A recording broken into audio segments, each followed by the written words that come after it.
Hello, everyone. Can you hear me? I just wanted to do a mic check. Everyone okay? Thank you, everyone, for joining. I see Rebecca in the back. I see Stacy. Hi, Annabelle. I see ya. Hi, Eva. Nancy. Hi, Belinda. Steph, Reina. Hello, hello. I think we're waiting for a few more people, but we'll get started and they can pop in. So I can see you, but you can't see each other yet until we start doing some interactive things together. I wanted you to all check before we get started in the comment section. There is a comment section. You can type and you can interact with each other over in that section. That's where we can do most of the questions, comments, answers. Sometimes I'll pop people in and out of the show or on stage. That's what we call it. We call it the stage. So I have already commented. I said, hi all, please let me know if you can read this. So if you can see the comment, just go ahead and reply. There is a comment section. So does everybody see a little comment section on the side? Right, hi, hi, hi.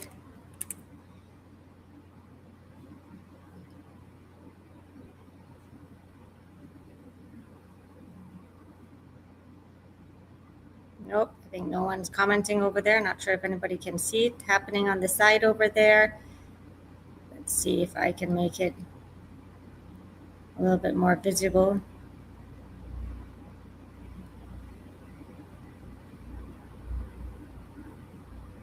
Yeah, there we go. Okay, private chat. Perfect. All right, Rebecca said yes. Annabelle, Reina, Belinda, good.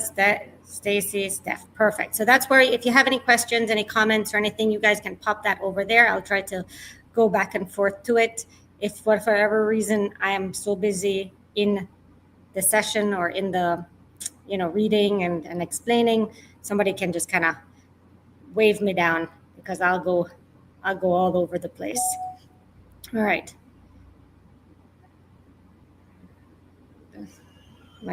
My sister is popping in and saying it's not recording. I'm seeing other comments. Everything's recording. Don't worry about it. All right. So I'm going to do a screen share. And I moved it over from Zoom to here just because I like StreamYard a lot better. I can record it on different platforms at the same time. It's just a really nice little app that we can use. So I'm going to go ahead and share my screen. And we are going to get started with everything. All right, perfect. It's not as pretty as I would like it to be, but that's how it's going to be for today.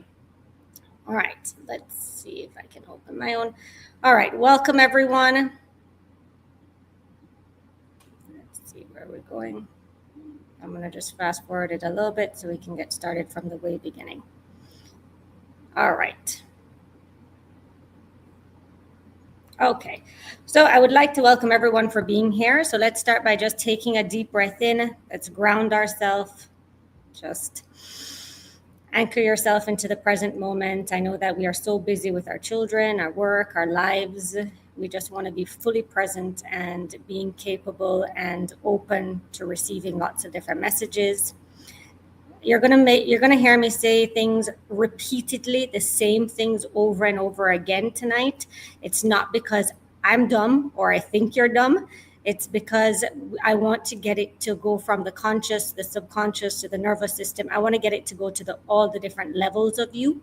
And the best way to do that is repeating, because repeating becomes very familiar. Things that become familiar start to become very comfortable.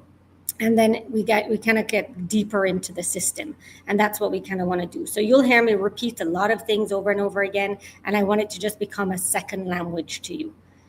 All right. For the next 2 hours, I'm going to invite you to just be curious. Just ask questions. Ask questions mainly about yourself, not about the world around you, but about the world within you. Because today is not simply a workshop about language, it's a workshop about identity. It's a workshop about belief. It's a workshop about consciousness. And ultimately, it's a workshop about understanding how the words you've been speaking may have quietly been shaping the life you've been living. Okay. Most people believe language is something we use to describe reality. Today, I want to explore a different possibility with you. What if language doesn't simply describe reality? What if language helps create it?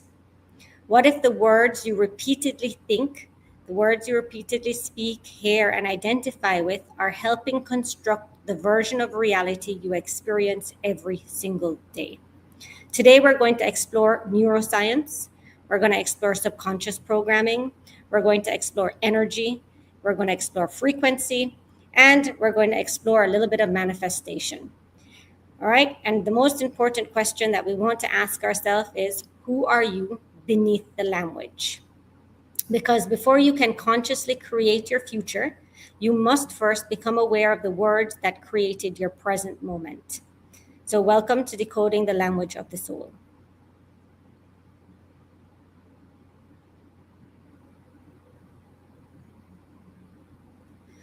All right, now I'm going to explain a little bit about myself just because I must do that for the conscious mind. The conscious mind is associated with the ego. The ego needs a little bit of proof that she knows what she's talking about. So I'm going to just go ahead and explain to you. You know me already. I'm Bianca Sarur. I go by my birth name. I don't go by my husband's name so much.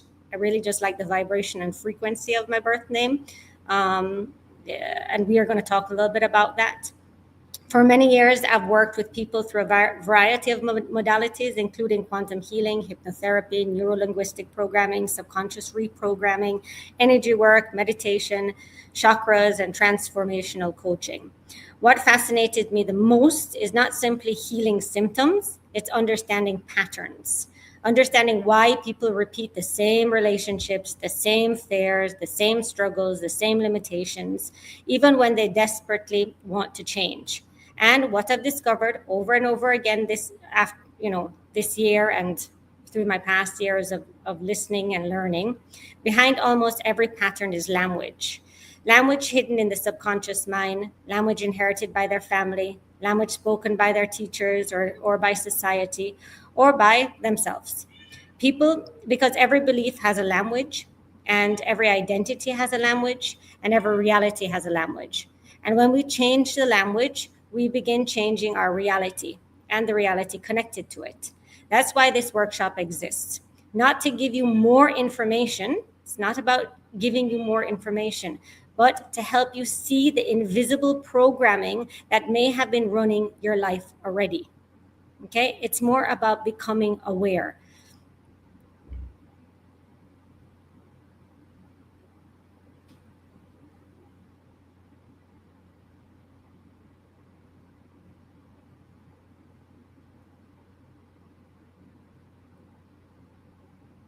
All right. Most people spend their entire life, years and years, trying to change their lives. They try to change their habits. They try to change their relationships, their finances, their confidence, their health. Yet many continue creating versions of the same reality. Why?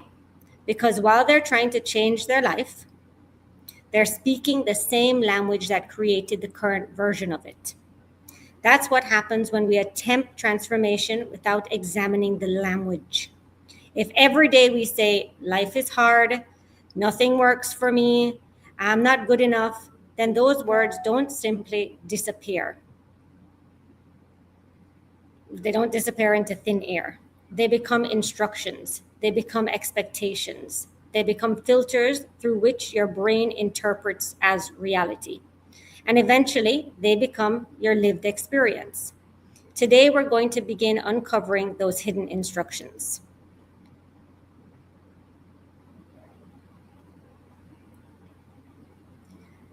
So I'd like for you to just allow yourself to go on this journey with me today, with yourself today, with all the different layers and levels of yourself. And we're going to talk a little bit about the different layers and levels of yourself today and how the different layers and levels work, because it's really, really about knowing yourself.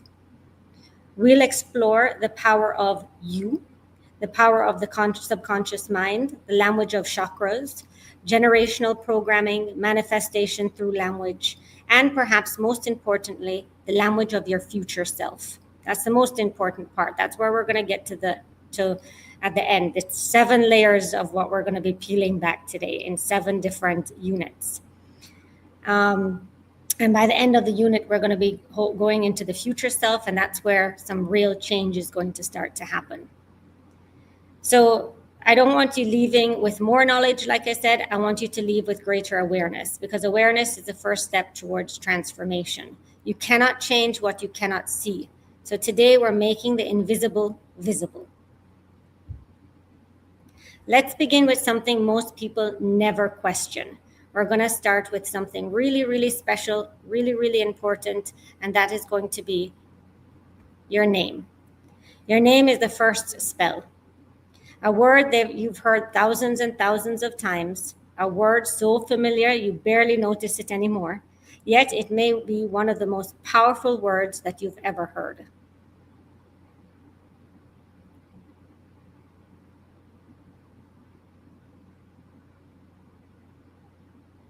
What was the first thing ever spoken about you? So let's just think about that. Think about you in your stomach, or you in your mother's womb, you being birthed. We're going all the way back to when you just came into this world, just came onto earth, into this dunya. What was the first thing ever spoken about you? Not after you learned to walk, not after school, not after adulthood, at the very beginning. What was spoken about you? Take a moment and think about it. So you can go into the chat. You can comment, what do you think was the first thing ever spoken about you? Or even if you're a mom right now and you will speak the first things you ever spoke over your child, you can really think about that right now, because that's really, really important in our beginning of our program. Our program, I mean, like our internal programming.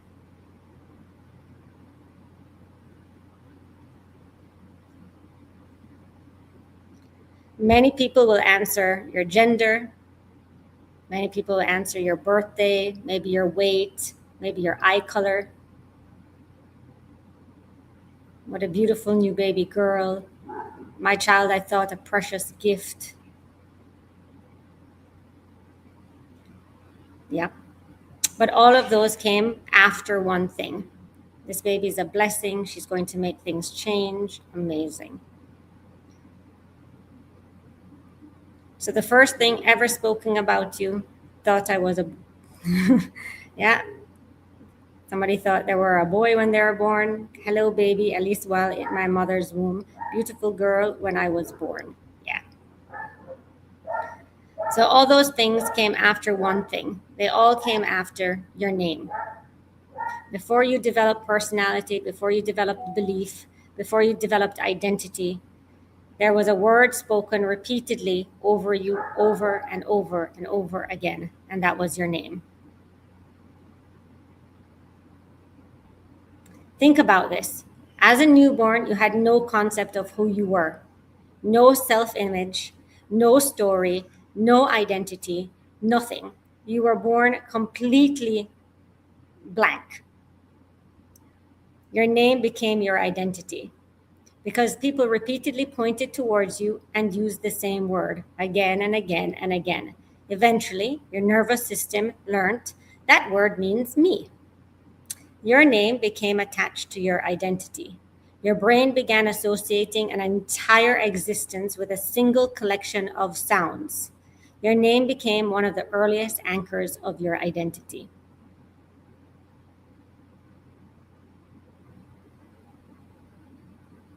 So let's take it even a little step further. So I like to think of this as us going as deep down different steps and different staircases of you, all the way to the bottom. And as we reach to the bottom today, the bottom is going to be seeing and becoming one with your future self. So we're just going to take this a little step further. All right. We're going to go down into neuroscience. The brain is designed to learn through repetition. What we hear repeatedly becomes familiar. That's why you heard me saying I'm going to repeat a lot of this over and over again with you. The brain is designed to learn through repetition. What we hear repeatedly becomes familiar. What becomes familiar becomes accepted. what becomes accepted becomes programmed. Your name wasn't spoken 10 times, it wasn't spoken 100 times, it was spoken thousands of times, hundreds of thousands of times. Every repetition strengthens recognition. Every repetition strengthens your identity. And this is how programming occurs. Okay, just with the basis of the name, we'll start with looking at that.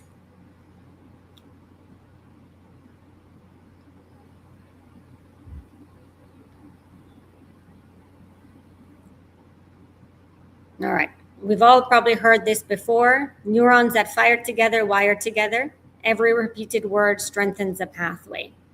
One of the most famous principles in neuroscience is this saying: neurons that fire together wire together. The more often a neural pathway is activated, the stronger it becomes. Think of the path through a forest. Walk the path one time, it's barely visible, but walk it every day for years and years and years, and it actually will become a road. The same thing happens in your brain. Repeat thoughts, repeat words, labels, identities, they become neurological highways. This doesn't just happen with your name, it happens with every word repeatedly associated with you.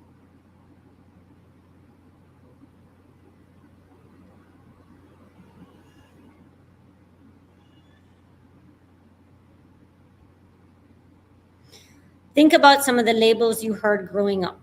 Maybe you were told you're smart, you're shy, you're sensitive, you're difficult, stubborn, responsible, too much. I always say that a lot to one of my daughters. You're just too much. You're responsible, you're quiet, you're strong. Now, here's the question: were these observations or were they instructions? Because when a child repeatedly hears a label, they often begin living into it. The brain starts collecting evidence to support the identity. And eventually, the label becomes the lens. Not because it's true, but because it was repeated. So think about things that may have been spoken over you as a child growing up. And also, you could think about what you speak over other people, your children, your relationships, different things like that, your husband, your boyfriend, your girlfriends, everything. We're going to look into everything through finances, relationships. We're going to go through all the different lenses that we have. So basically, we're asking, were they descriptions or were they instructions? Let's take a step further.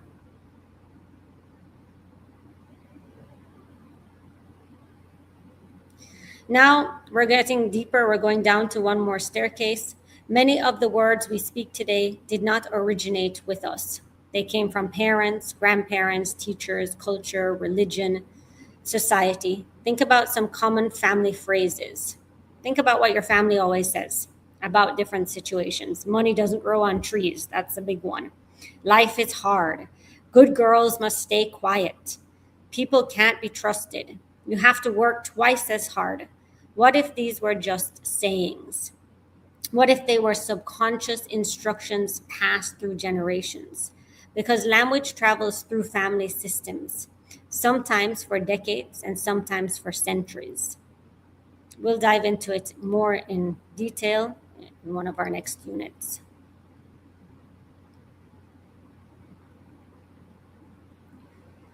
All right.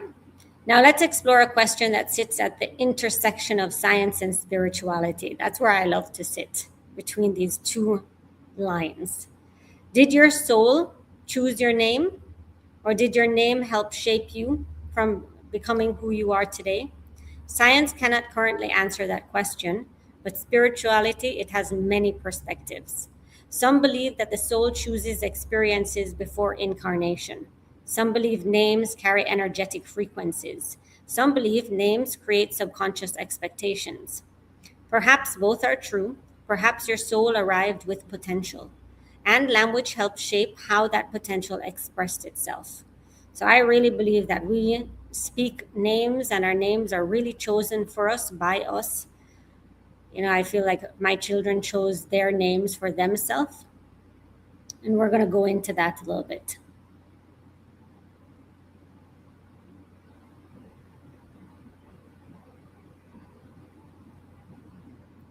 All right, I'd like you to take a few minutes and write down your full name, right? And then write the meaning of the name if you know it. If you don't know it, take a minute, go Google search it, chat GPT it, Gemini it, whatever you need to do. And you can also write down any nicknames that you might have had. Like I know that in Spanish culture, they love to call people like gorda, flaca. They love to call, different things that you're called as, Miss Piggy. My sister was called Miss Piggy growing up. My grandma was called Chubby growing up. And we still call her Chubby to this day. Like that was just what a nickname. It's so funny to hear people calling people like that's like saying, hi, fatty. That's a lot. So look up the meanings of your names. Any labels that you heard growing up about you. Positive labels, it could be negative labels, heavy or light, everything. And as you write, I would like you to ask yourself, which of these still lives inside of you today?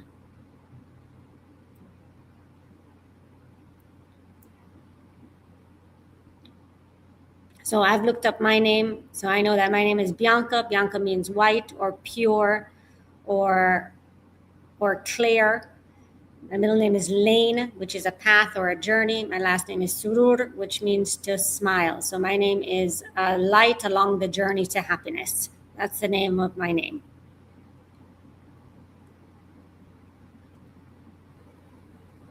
That's why in many cultures and many religions, it's really important to give your children a name that has a high vibration, that has good meaning to it. I mean, we don't want to call our child shithead, and because that really has a very low vibration on what their identity becomes attached to.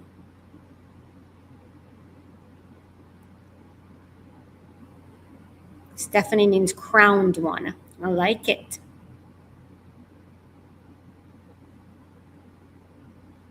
So remember, even our screen names start to become our identity, right? There's so many things that start to describe us and who we are. Nicknames. So that's what we want to just start with. Just the first layer is who you are, what's your name, how does it describe you, what does that tell you about yourself a little bit.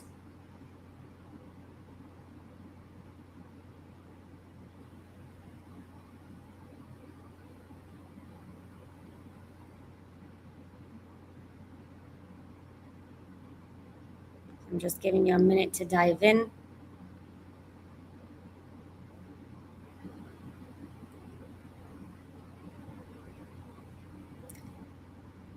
Rebecca, to bind or tie, captivating beauty. Oh, very nice.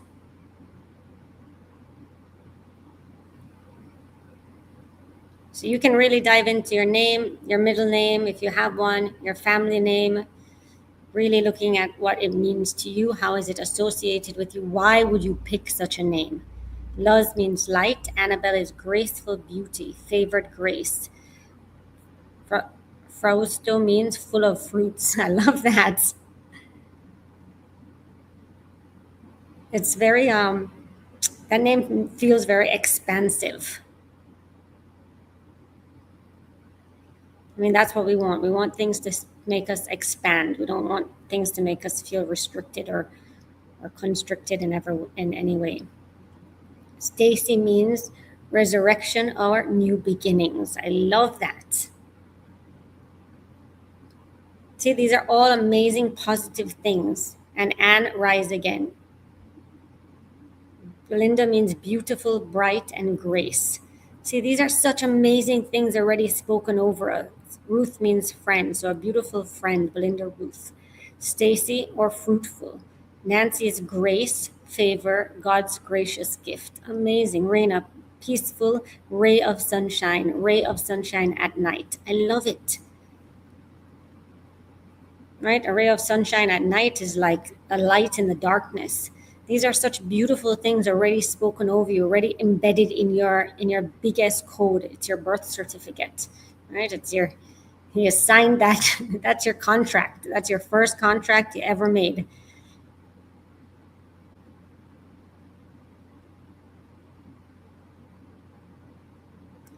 California spiritual meaning, divine protection, active pursuit of truth. I love it. I mean, you're all about that. So that definitely describes you very well. All right. As we close this first section, I want to leave you with one question, a question that will follow us throughout today's workshop. If we removed every label, every title, every name, every role, every description, every story from you, every identity that has ever been spoken over you, what remains? Who are you beneath the language? Because the question may be the beginning of your freedom. And from here, we move deeper into the subconscious mind itself. All right, so that's the end of our first unit that we're diving into. So if you have any questions, let's go. Eva meaning living one. Carolina is the feminine version of Charles, strong. Torres, tower. Yeah, the living one, a strong living one that builds towers. Like, it's very, very powerful, our names. Such a beautiful thing to have a name written over us. That gives us such enlightenment. All right, let's dive into our next unit. If anybody has any questions, don't forget to ask them. We're diving in, we're going through this. Again, thank you for being here and showing up for yourself. Again, we're diving into you, and this is all about you. The next part is going to be the human operating systems. All right, we're going to be understanding the hidden systems that shape our reality, because as we strip away the name, now we're going to explore the identity begins through language. We explore the identity that begins through language. We're going to go even deeper into it. Because if language shapes reality, we need to understand where language is actually landing.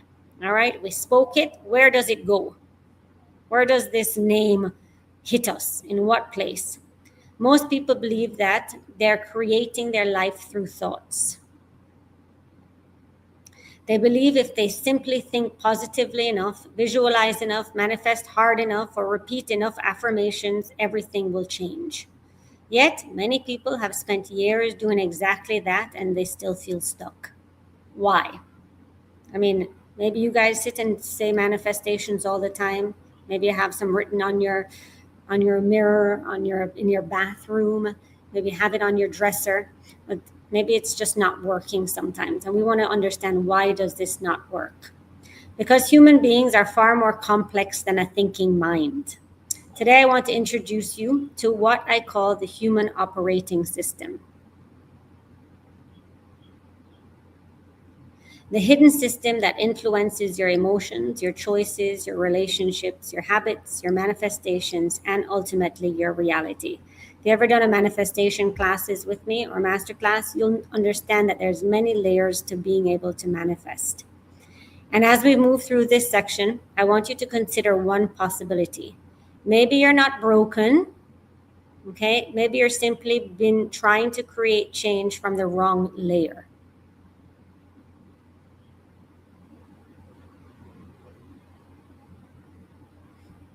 We have to remember that we're not just the mind. When most people think about themselves, they think about their thoughts. They identify with the voice in their head, the running commentary, the inner dialogue, the mental chatter that's going on inside. But you are not just your mind. You have thoughts, yes. You have a subconscious programming, yes. And you have a nervous system. You have a body storing experiences. And you have something even deeper that many traditions call the soul. If we only focus on changing thoughts while ignoring everything else, then we're going to be failing at being able to manifest. We're not going to be able to attempt to change the different operating systems. We can't just edit a very small piece of a software and expect everything to change from there.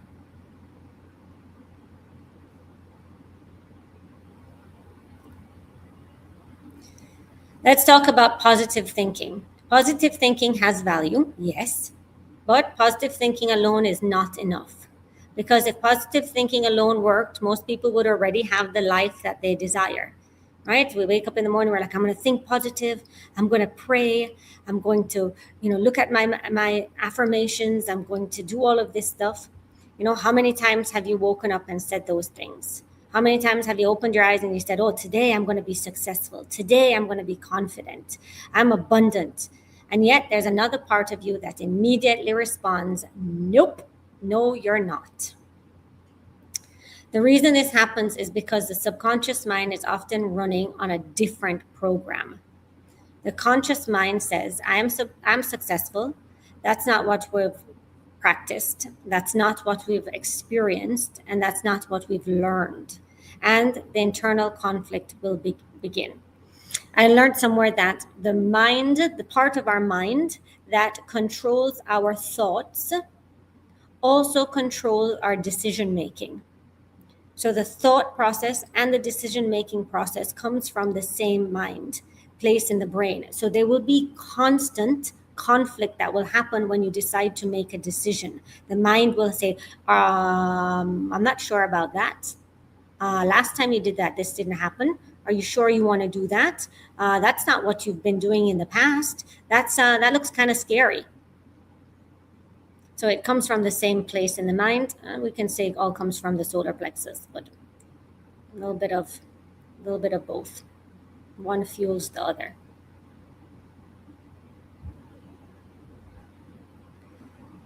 All right. Now, for years, personal development has often been presented through a very simple model. Let me just go back a little bit.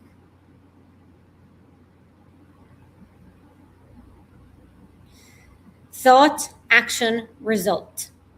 All right. Think differently, act differently, get different results. And while there is truth in this model, it's incomplete because between thought and action, there are many hidden systems influencing what happens next. Today, we're going to look beneath the surface. So many people think that I'm going to just have these positive thoughts and I'm going to be able to do it and the result is going to happen. Right? This is what we have all the time. We're like, okay, I'm going to be good in my relationship. I'm going to be more open in my relationship. I'm going to be very successful. I'm going to start this business. I'm going to do this. And then you think the action is going to happen next, and then you think the result is going to happen after that. But there's a lot more things that are missing in this layer that we're trying to activate. Okay. So let's talk about the operating system. I want you to imagine yourself as this living, breathing operating system.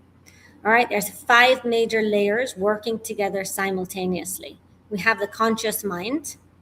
Okay, we're going to dive in a little bit to the conscious mind. I love it. And at the same time, we hate it.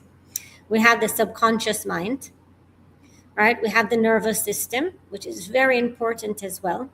We have our body, which is one of our biggest operations, and we have the soul. Most people try to create change from the first layer, from the conscious mind. But lasting transformation happens when these layers begin to work together. Now we're going to explore each one of them. All right, so if you have any questions, you can pop into the comments. We're going to be talking about all the different layers. I mean, like I said, most people work on the conscious mind. We're going to talk a little bit about the conscious mind because, like I said, we need to just be more aware. We're just identifying the different parts of you. Once you find awareness, once you bring awareness to it, that's when all this magic can start to happen and change can start to happen. You got to know yourself very well. All right. Let's start to look at the conscious mind. The conscious mind is part of you that is listening to me right now. Like I said, it's the ego, it's the conscious mind. This is the one I have to justify who I am and why I know what I'm doing. It sets goals, it makes plans, it learns information, it uses logic. It's a very logical part of the mind. When I do hypnotherapy, I try to take the conscious mind and make it go on vacation. I leave it on the beach. I let it go and step aside and do something different, because the conscious mind always tries to, keep us in the same loop. It makes decisions. It exercises willpower. This is a part that says, tomorrow I'm going to wake up early, or I'm going to stop procrastinating, or I'm going to stop, eating badly. I'm going to start exercising. I'm going to change my life. The conscious mind says, I think. It always says, I think. The challenge is, research suggests that conscious awareness represents only a very small portion of our overall behavioral patterns. The conscious mind is important, but it's not the whole story. But most of us are running on this conscious mind, right? We're running on it. It's only supposed to be 5% of our behavior, but it's taken over because it feeds off of so many different things. All right, let's dive in. Imagine an iceberg. Above the water is the conscious awareness. Below the water is the subconscious, a massive, invisible, powerful. It's the subconscious stories and it's our beliefs.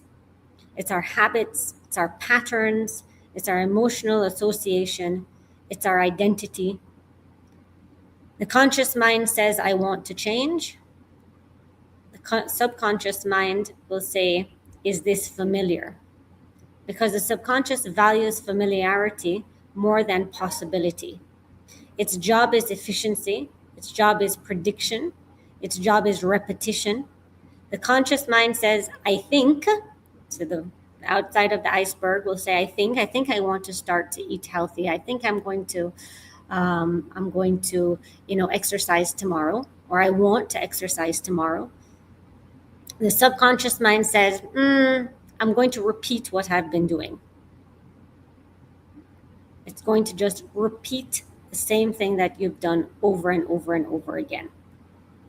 So where does change start to take place? Because I have something that I think about, I have something that I keep repeating. Where does change take place? So let's keep diving in.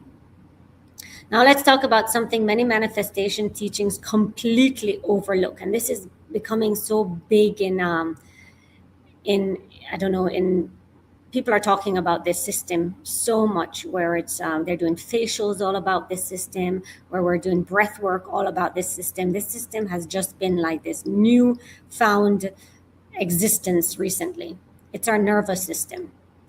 Your nervous system is constantly asking you one question: am I successful? Okay.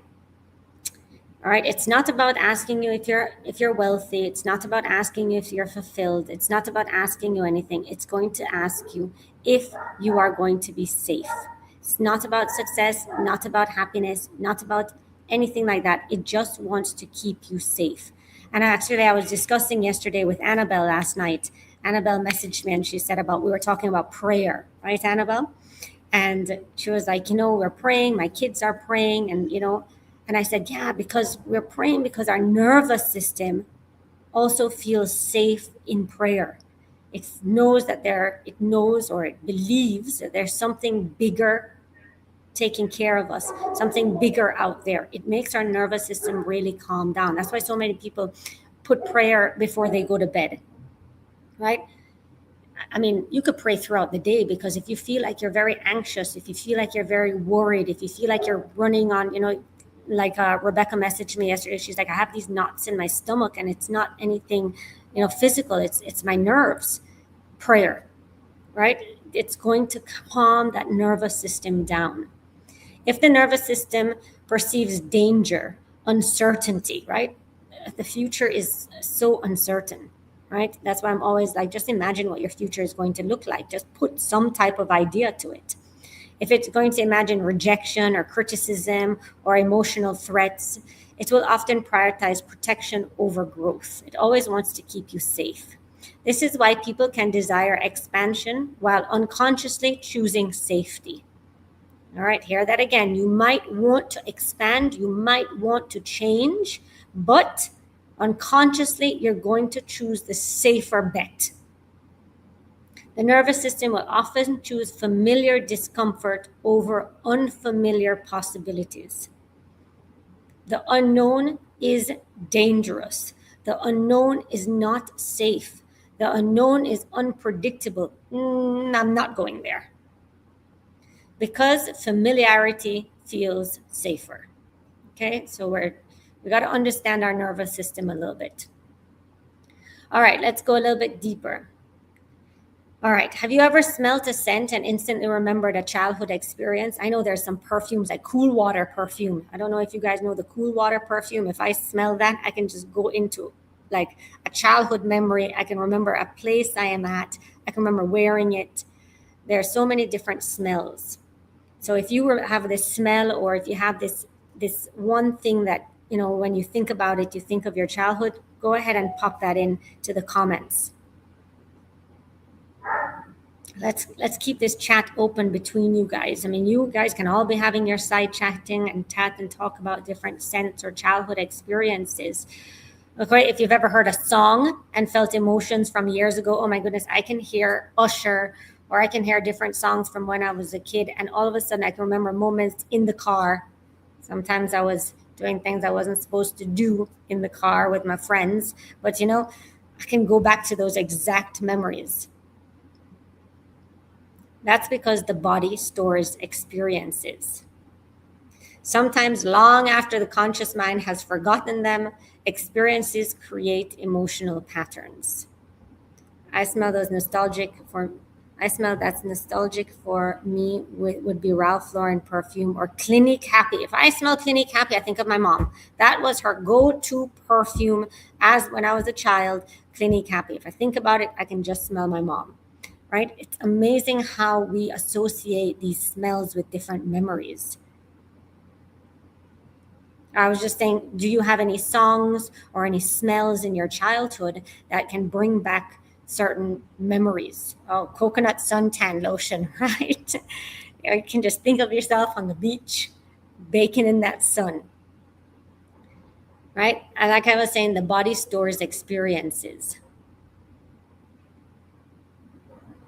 Sometimes long after the conscious mind has forgotten all about them, the experience has created an emotional pattern in our mind, right? And emotional patterns, they create physical responses. See, you can smell that coconut oil and all of a sudden you can feel happy, right? You can smell Clinique Happy and you can imagine a moment sitting with your mom in the car driving to school. Oh yes, my brother's cologne. You can just think about him and think about you can even pinpoint a certain moment in time when you're with your brother, right? You sure your perfume makes me sick because I tried killing bugs with it when I was younger. Now I don't like it. Yeah, you see, like these are amazing memories, how the body has stored these things inside of us. The body learns and the body adapts and the body remembers. This is why transformation isn't only mental. The body must often be included in this process as well. Smell of Milo instantly makes me feel safe and comfortable. Oh, yes, I used to drink Milo as a kid too. What an amazing, yummy feeling. When I smell it, I can think of times he was here and makes me so happy. It's amazing how memories can bring back certain things. So we got to include the body in our manifestation, in our ability to change, in our ability to meet our future self, in decoding the language that we're speaking about. Now let's go into one of the deepest layers. We're going to go into the space where science and spirituality begin to meet. The different traditions use different language. Some people call it intuition. Some people call it their higher self. Some people call it consciousness, spirit, or soul. Whatever word it resonates with you, most people have experienced moments of knowing beyond logic, moments when something simply felt true, moments of inner guidance, expansion, alignment. The conscious mind says, I think, right? The subconscious mind says, I repeat. The body says, I remember. And the soul says, I know. The soul is all knowing.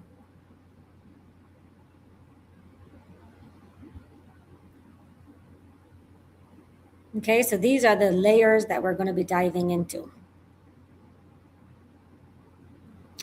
Imagine a tiny captain steering a giant ship. Little tiny captain, big ship. The captain is your conscious mind. The ship is your subconscious programming. The captain can decide where to go, right? You can turn that wheel as much as you want, but turning the ship takes time. Many people become frustrated because they judge themselves for not changing instantly. But awareness doesn't immediately erase years of programming.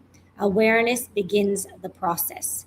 Repetition completes it, right? We have to get to all the different layers of you. We can't expect to just change overnight. That's even limiting speaking. I mean, you could change overnight. Why not? Right?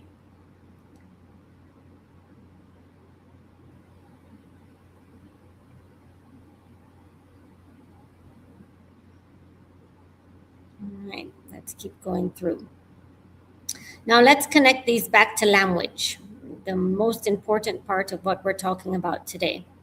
Every repeated sentence strengthens a pathway. Remember that pathway to the forest? I can't, it's hard, I'm overwhelmed, nothing is working for me, I'm bad with money, relationships never work. Oh, I'm burping a lot, so we're getting over into the solar plexus. These aren't just words, these are repetitions. The repetition becomes familiar programming. The brain strengthens what it rehearses, whether helpful or harmful. It's like a play, right? That's why I wanted to do it on this program, this app, because it's like a stage and you are learning a script. And who are you learning the script from? Yourself. You create these scripts. Yes, we've had so many programming influencing our scripts, right? Our past, our generations, the society, so many things, but you are the one that's driving this script. You are rehearsing it and you are performing it. All right, let's go into one of my favorite experiences, a little experiment. I'd like for everyone to close your eyes for a moment. Just close your eyes, take a deep breath. Imagine holding a fresh lemon, a bright yellow, nice and soft, juicy lemon. It's cool in your hands. Now imagine slicing it open. Notice the smell. Notice the juice. Now imagine taking a large bite of that lemon. Really imagine it. Notice what happens in your mouth. Notice what happens in your body. Some of you may have started to have saliva in that mouth. Some may have felt a physical reaction, but yet no lemon exists. Nothing happened physically. A thought created a response. A word created chemistry. A mental image created a biological reaction. This is how powerful language can be. So, did you guys have that feeling in your mouth? Did you have that tart feeling? Did your mouth start to salivate? Even me talking about it and looking at the image, like my mouth starts to get all this saliva in it. Isn't that amazing how that happens? That's why hypnotherapy is so powerful.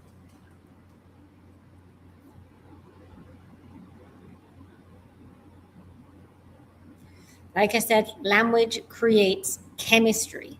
Language created a full body reaction and caused your body to produce more saliva.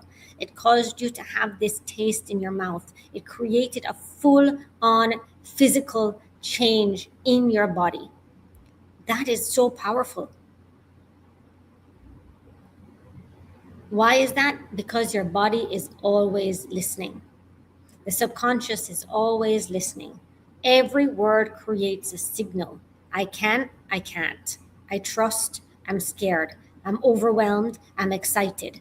The words influence perception. Perception influences your emotions. Your emotions influence your behavior. Behavior influences the outcome. So the signals matter.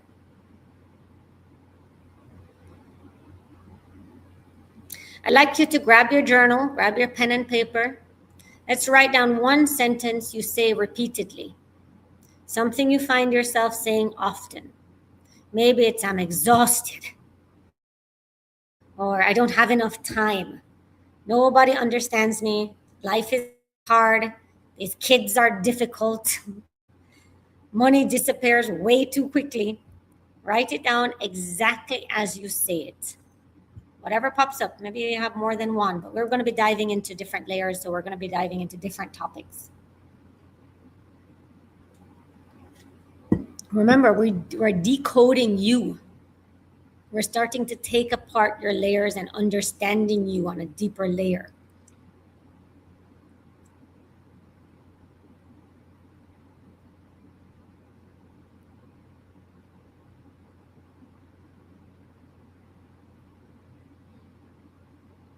All right.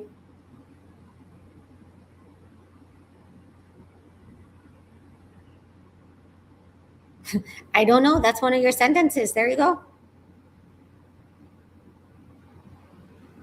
What's for dinner? Okay. But I don't know could be one of them. What's for dinner? I don't know where to start.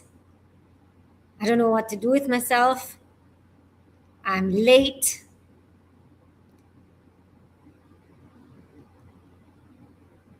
Oh my God, I'm so tired. Yep. Fuck, this is annoying. I'm too busy to do this or that.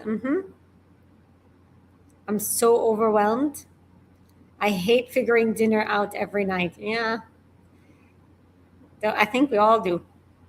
Like, who told us that as a wife and as a grown up, we got to figure out dinner every night? I don't understand how I signed that contract.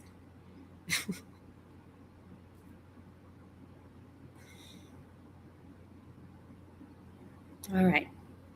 I never have enough time. I'm always someone who's behind. Okay. Now let's look at the sentences.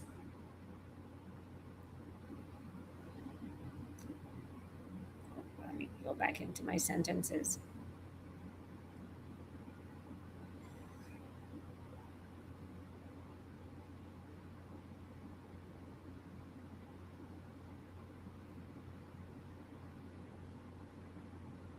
All right, so we're looking at your sentences now. All right, ask yourself what identity is hidden inside of the words. For example, I never have enough time. It becomes, I am someone who is always behind. So I want you to really look at the sentence that you wrote down, and we're going to start to decode it. What does that tell about you? What is that sentence is expressing about yourself? Right? I'm someone who is always behind. Could say that I'm very overwhelmed.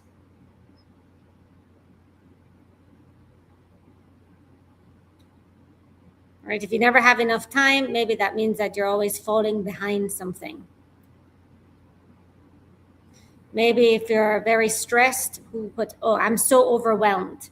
I'm so overwhelmed could be, I'm someone who cannot cope.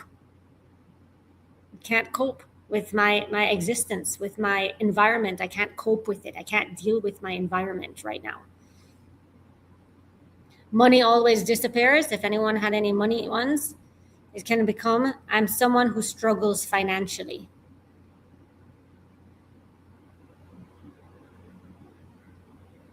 I just need a break. I am someone who's broken.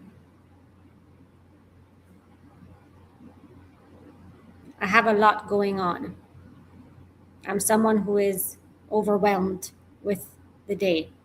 I'm someone that has many things happening in my life that I cannot deal with or cannot handle.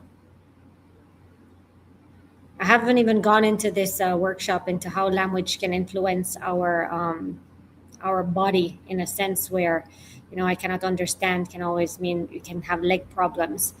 So different problems can also come out of language, and that could be a spin-off to this, is our language and the problems that we face physically. All right, so every repeated sentence becomes our identity. So I just need a break. I want you to fill it in with I am what? What is it describing about you?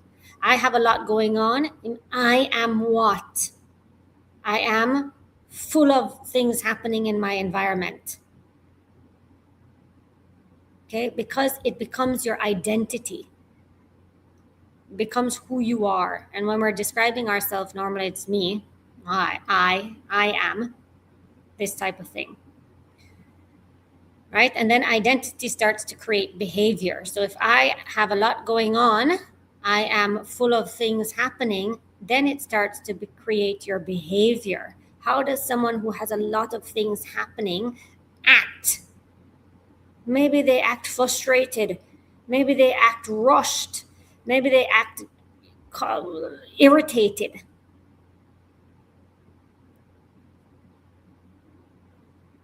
I just need a break. right? I'm very tired.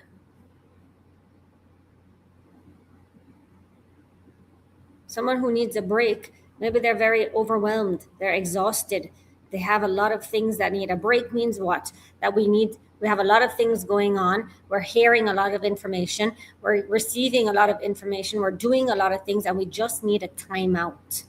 I am someone who is very busy. How does a person who is very busy react? What is their behavior to a very busy person? Maybe they're stressed. Maybe they're moving so fast. Maybe they can't focus.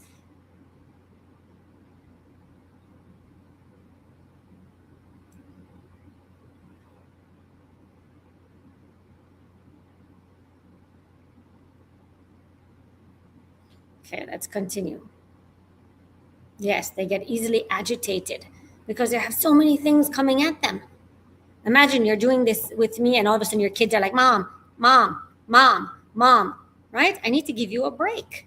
You need a break, time out, and then you can have full attention towards them. But if you're constantly busy and you're not taking a break, then what happens to you? You're thirsty, you're hungry, you're needy, you need something. You're going to get agitated with everyone around you and everyone in your life, even with yourself. All right. Let's continue.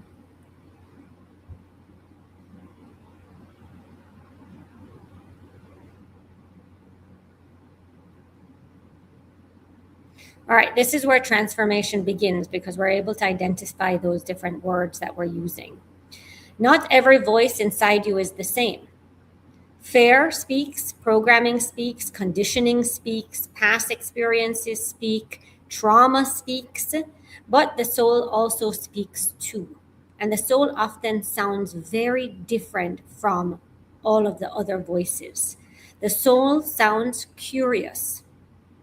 The soul sounds like possibilities. The soul sounds like peace. It sounds like trust, and it sounds like expansion. So it's funny that your soul picked those names for you, right? Because all those names that you've given yourself, they sound so expansive. They sound so like full of possibilities. That's why I really believe that the soul picked names. It doesn't force. It doesn't shame. It doesn't attack you.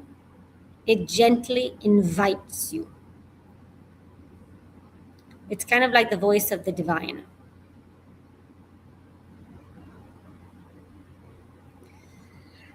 All right, I want to leave you with a question. I don't want you to answer it immediately. I simply want you to think about it and sit with it. What if the voice you've been listening to isn't actually you? What if some of it belongs to fear? What if some of it belongs to family conditioning? What if some of it belongs to old experiences? A lot of it belongs to that. What if some of it belongs to survival patterns? And what if beneath all of it, there is another voice waiting to be heard? Just sit with that.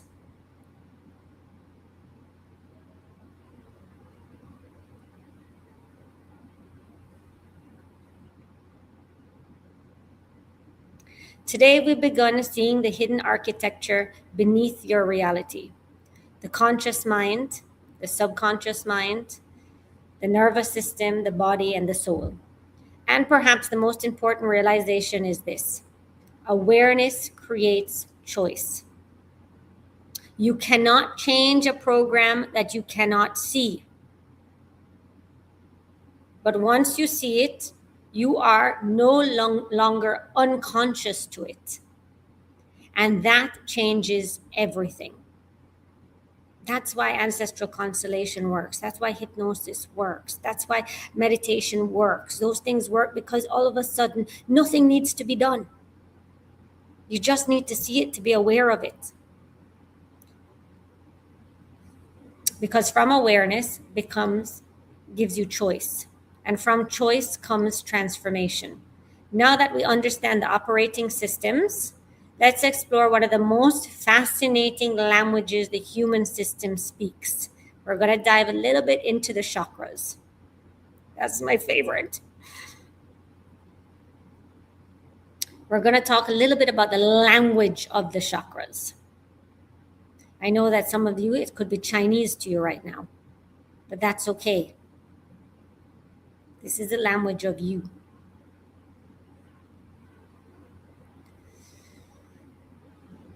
All right. Up until now, we've explored your identity. We've explored your subconscious mind. We've explored the human operating system. Now we're going to look at the language through another lens.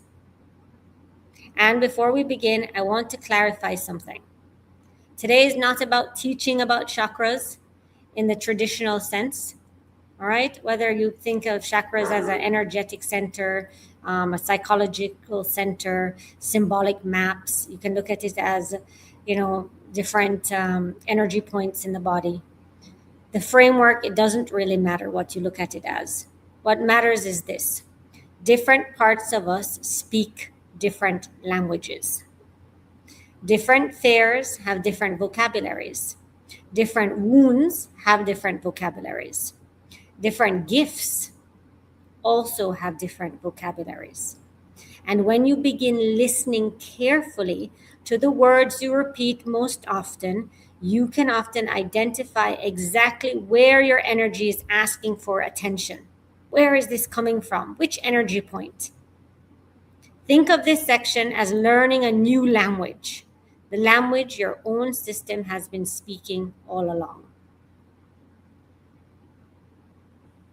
All right, so if you have any questions so far, you can pop it in. But remember, you wrote down some of your own questions, your own phrases that you use over and over again. This is the time we're going to dive even deeper into it. Like I said, we're really going steps down and deeper into who you are. I need to get to your soul.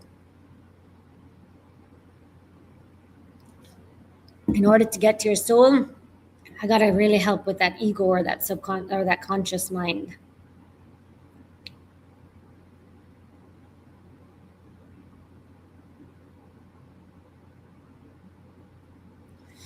All right.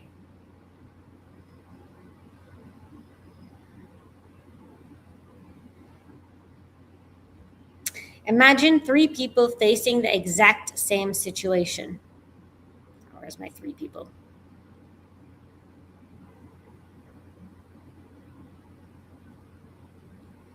All right, imagine 3 people facing the exact same situation.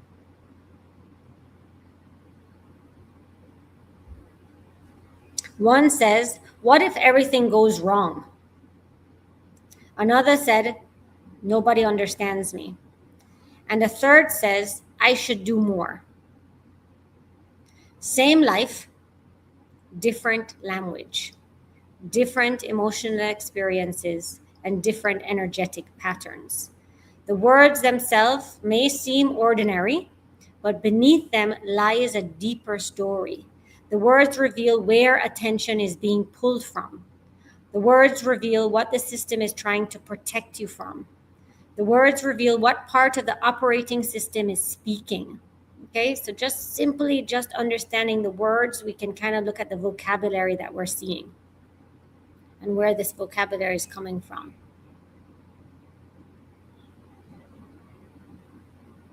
Today, I want you to become a detective. So I'm just going to ask you to just be a little detective, look into your life, ask yourself questions, question everything about yourself. Because your words are clues.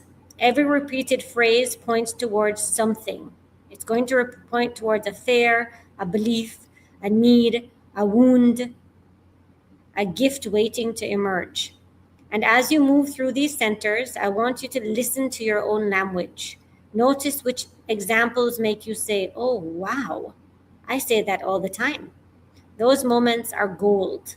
Those moments reveal where awareness is and where awareness is trying to enter through you. Remember, the words are not trying to create your identity, which we are creating our identity through these words, but they're not trying to do that. They're trying to show you where there's a block, where there's a blockage, where something is wrong. Okay? It's not that you're broken, it's just showing us where we need extra support. The root chakra is associated with safety, with security, with survival, with belonging. At its core, the root asks one question: am I safe?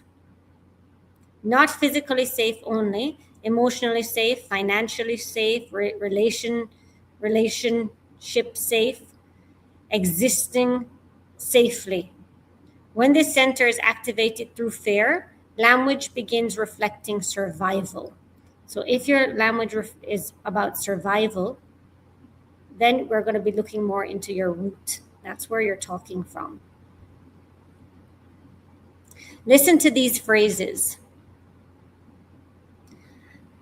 I can't. What if? It's hard. I'm worried. I don't have enough. Something bad might happen. Notice the theme. The language is always scanning for danger. It's always worried about danger. Always preparing you for problems. Something is going to happen. The nervous system is attempting to create safety through vigilance. The challenge is that many people become trapped in survival language long after the original threat has passed. Original threat has passed. Maybe you were bankrupt 5 years ago. Maybe your business failed 10 years ago. Maybe you had zero in your bank account 10 years ago.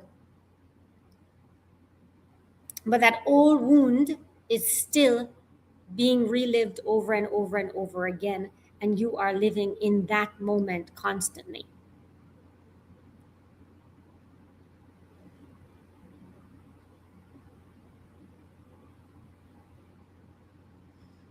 When the root feels balanced, all right, when it's open, language will start to change. The external wound may not have changed yet, but the relationship to it has. We cannot change the past, right? Yes, you had zero in your bank account at that one point in time, but you cannot change the past, but you can change the language that you're associating with the experience. But the relationship that you have with it, right? It's like you're having a relationship with it over and over and over again. My goodness, you are in an abusive relationship, in a neglecting relationship, in a relationship that gives you zero over and over again through the words that you're choosing. Now the language sounds like I am safe, I am supported, I have enough, I trust life. Notice how different that feels in your body. Not because you're pretending, but because your system is no longer speaking from survival. So right now, think about your life. Are you safe right now? Are you supported right now? Can you trust life right at this moment, right now? Do you have what you need to have? Do you have food in your fridge? Do you have water to drink from? Do you have anything that you need right now? Right now, do you have a hot roof over your head? Yes. So right now you have enough. You don't need to be working on an old system.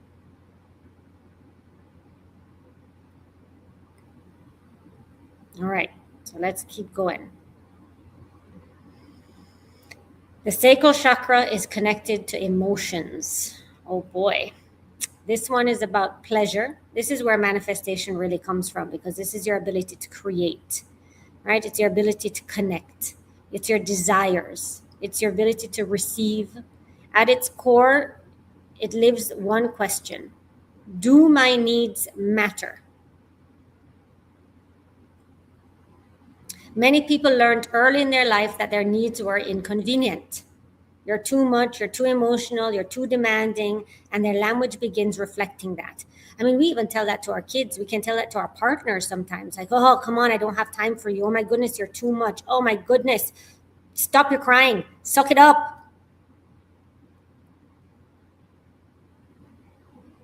Their language starts to begin to reflect this. Okay, let's look at the vocabulary. Listen carefully. I feel guilty. I shouldn't want that. I don't deserve that. Nobody understands me. I feel bad. These phrases often reveal emotional suppression.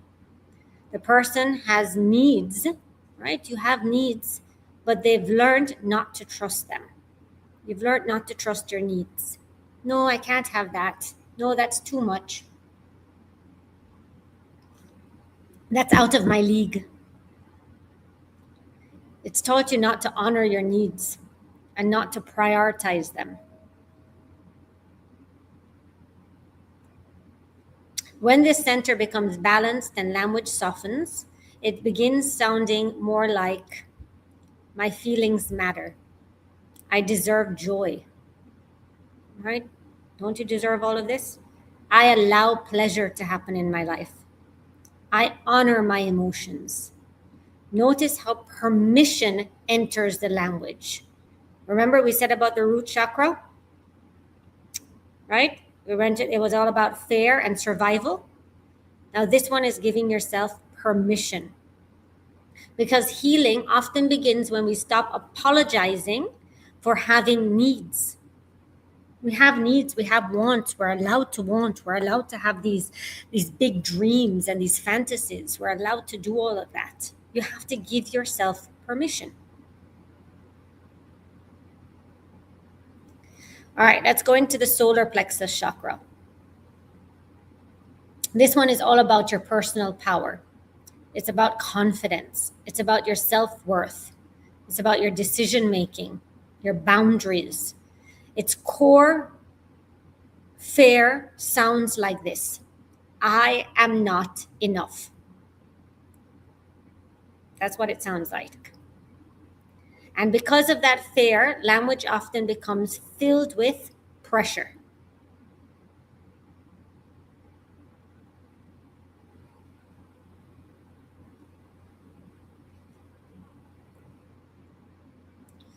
The solar plexus vocabulary is I should, I have to, I need permission to.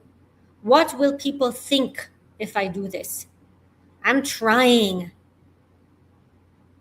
Notice how exhausting this language feels. So exhausting. I'm trying to. What does other people think? I need to give myself permission to do this. I have to do this. I have to. I should do it. I need to do it. The person is constantly trying to prove something. They're constantly performing, seeking approval, seeking validation. The language reveals someone trying to earn what that already exists.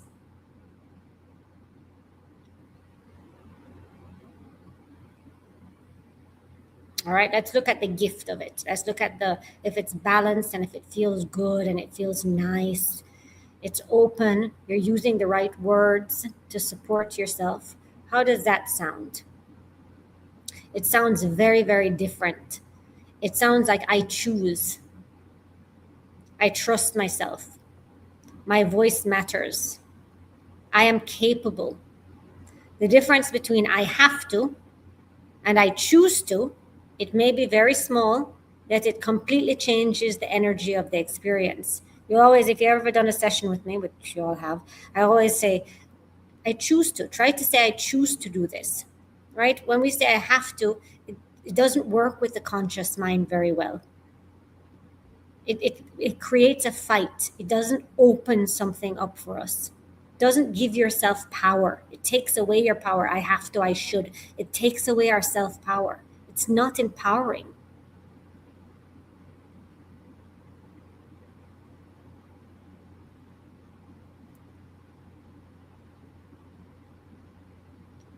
All right, let's go into our heart.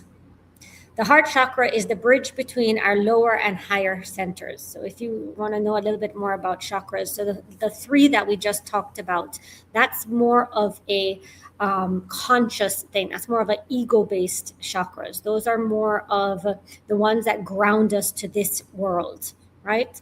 They're more about power and roots. They're more about our conscious awareness. Now we're moving up we're going to the bridge, which is the heart. It kind of bridges the lower ones and the upper ones, the three upper ones and the three lower ones. We have that heart in the middle. All right, and that's why the heart is very, very important. Okay, it's where connection lives. It's where love lives, compassion lives, and unfortunately, many wounds come from here too. At its core, the heart often asks, am I lovable? Am I lovable?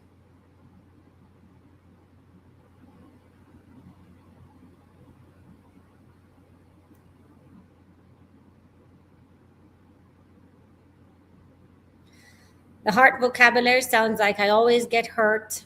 Some people leave me. Nobody stays. I give everything. Do you notice the pattern? These are often protective stories. The heart is attempting to prevent future pain by you expecting it. You're expecting people to leave you. You're expecting someone to hurt you. You're expecting this person to do this to you. You're expecting the world to be this way.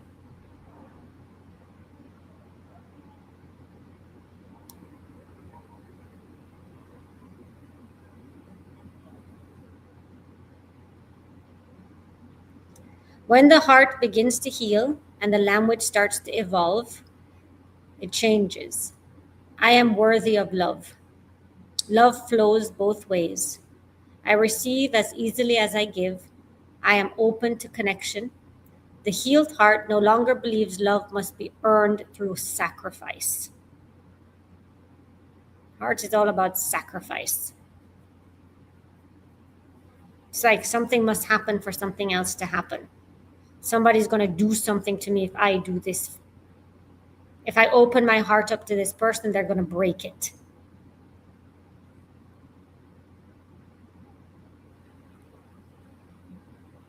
All right. We're going to start going into the top 3 chakras. This one is really important when it comes to manifestations. Okay. The bottom 3 is about doing and movement and our ability to be in this world. Our top 3 connects us into our soul, the worlds of the soul. All right, the throat chakra governs over our communication, our expression, our truth, our authenticity. Its core fare often sounds like it isn't safe to speak.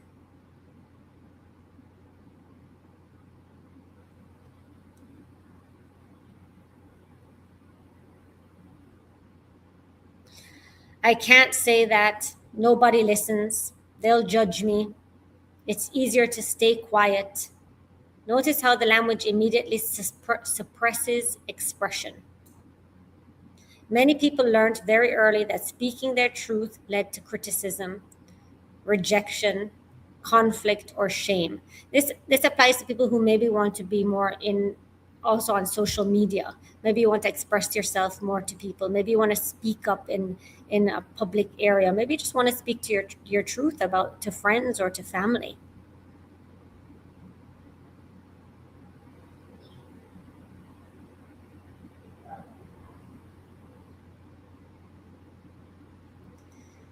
Balance expression sounds very different. So when it starts to be healed, when we start to notice the language and what's coming from it, and we choose to change the language that we're speaking, we start to see that our voice matters, that you speak clearly, you speak and you express yourself freely, you communicate with honesty. The goal isn't to speak louder, the goal is to speak authentically, because you're going to also lead to attracting who you are, right? If you're a fake person, if you're a person who kind of suppresses what they say, if you're a person who has to hide how they express themselves, you're going to also attract situations and people who do the same thing. You're going to attract liars if you tend to lie a lot. And we'll talk a little bit about that as well as we dive deeper. All right, third eye, one of my favorites.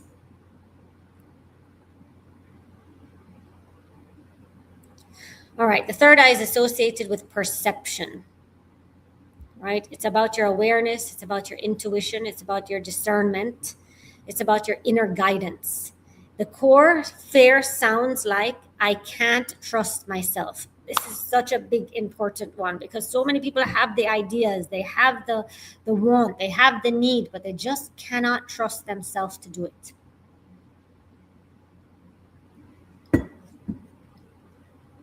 What does it sound like? It sounds like, I don't know. That was one big one somebody said earlier. I don't know. Maybe. What if I'm wrong? I'm confused. Right? I'm not certain about something. I don't trust myself, basically.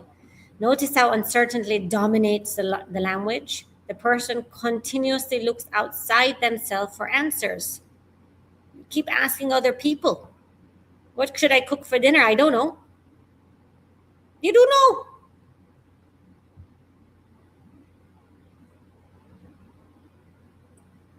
All right, let's look at the gift that the third eye can give us.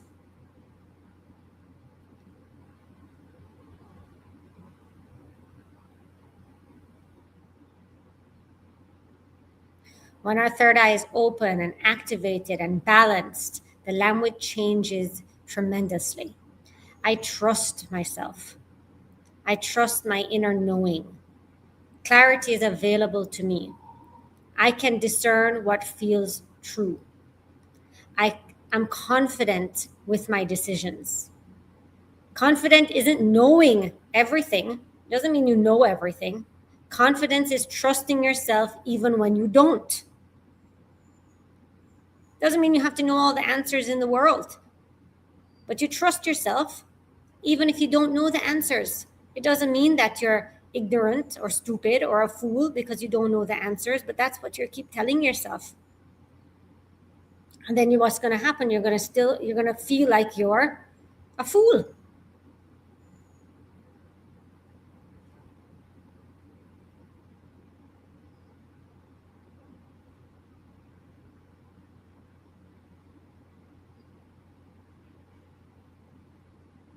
All right, let's dive into the crown chakra, located right at the top of your head. It's associated with connection, with meaning, with purpose, with consciousness, something greater than ourselves. It's the deepest sphere. It's when you have the deep sphere that's set into the crown chakra, it's going to sound like, I am alone.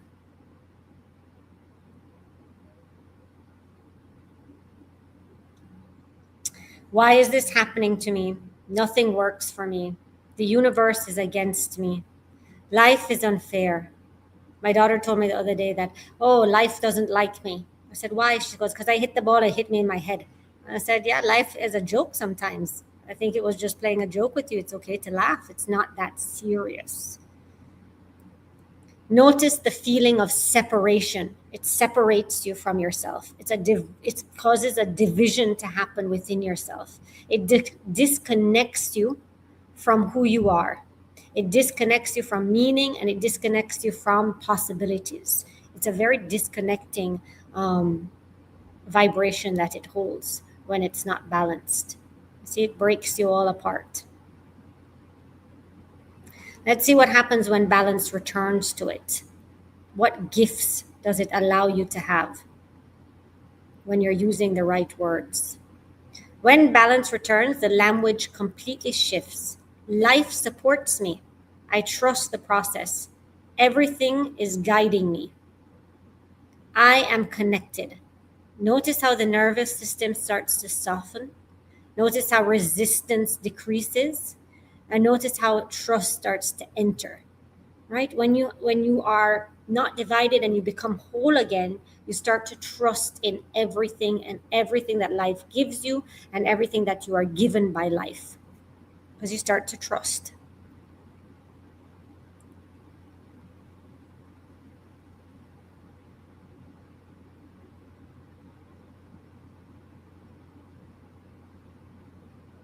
All right, let's put it all together now. Most people think they have a mindset problem, but often they don't. Right? You guys have the right mindset. You have the words, you're writing it down, you know where you want to go, you have everything, but they don't. They have an energetic language pattern, a repeated vocabulary that reveals where the fear is operating from. where protection is operating from, where the healing is asking to occur. The words aren't random, they're your clues.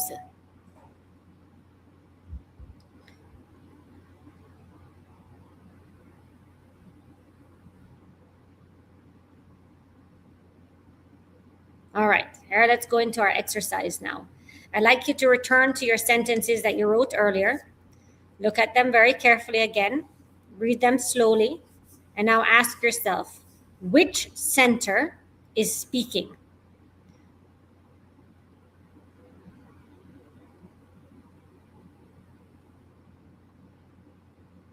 Which fear is underneath it? Which need is underneath it?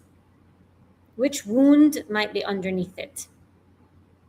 And most importantly, what gift is trying to emerge from beneath it? Right? So we're going to change the language of what you're saying. Right? What were you saying before? Where do you think that's coming from? Which operating system is it coming from? So you're more than welcome to put it in the comments. I'm happy to support you with where it could be coming from. I'm happy to support you on what is the what's underneath it, what's a fear that's happening over there. Solar plexus, all right? Yep, solar plexus is all about willpower, your motivation.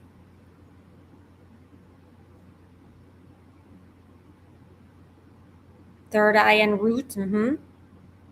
Reina says, Bianca, I'm a bit lost. All right, Reina, tell me, what was your sentence that you wrote down? I'm happy to help you. Okay, throat chakra. Yeah, it's about your voice, speaking your truth, being authentic. All right. Remember, we were talking about the different ways. Okay, I'm so tired. I am alone. All right, I'm alone. Remember, we said it comes from the crown, right? It comes from, it's very disconnecting you. It's disconnecting you from everyone else. So if we were to look at the language that we wanted to replace it with, right? It needs to be like, life supports me. I trust the process. Everything is guiding me. I am connected, right? I am alone is the opposite of I'm connected. So technically, you're never really alone, right? You have all your operating systems, you have your soul, you have the divine, you have all of these things. I'm alone disconnects you. And what happens when you are disconnected? You're not just disconnected from yourself, you're making yourself disconnected from people as well. So you're going to attract people who are disconnected from you. You're going to attract situations that disconnect you from people. You're going to attract distance. All right. So if you can change that about you, right? Change those words, then you're going to attract closeness, connectivity. You're going to notice people are going to come closer to you.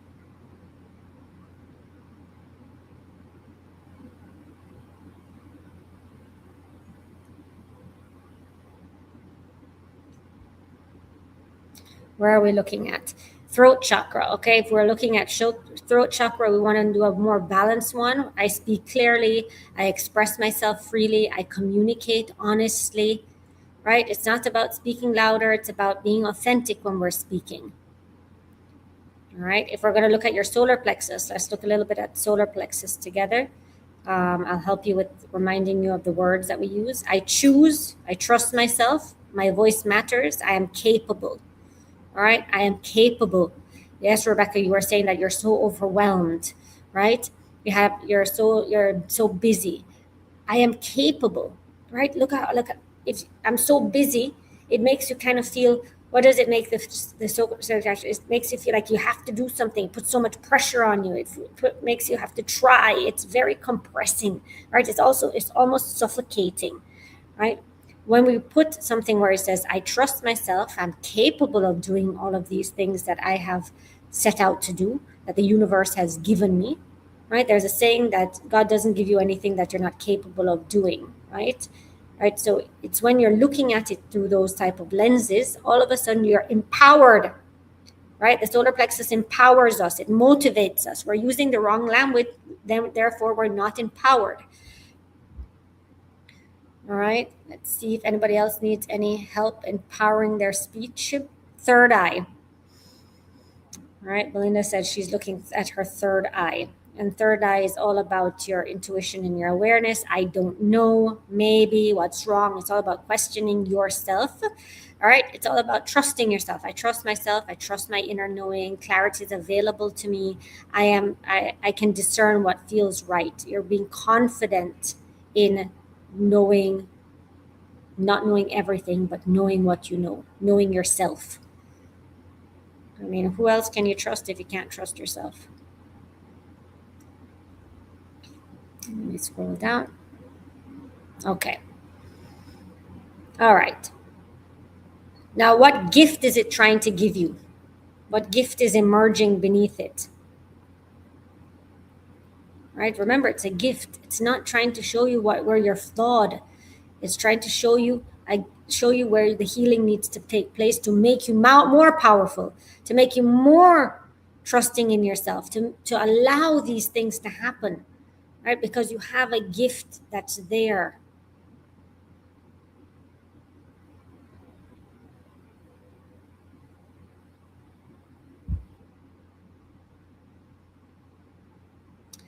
All right, as we close on this section, I want you to remember something very important.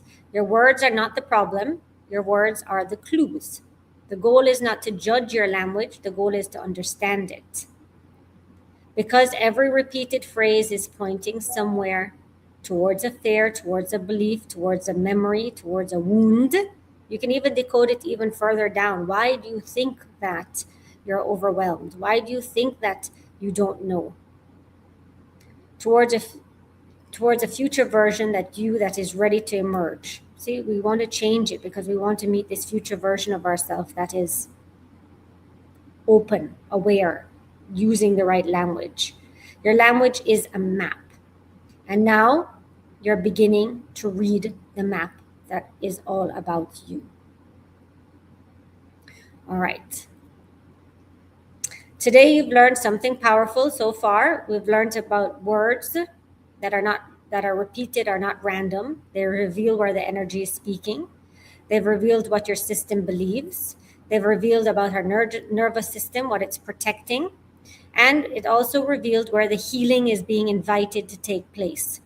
Awareness transforms language, and language transforms reality.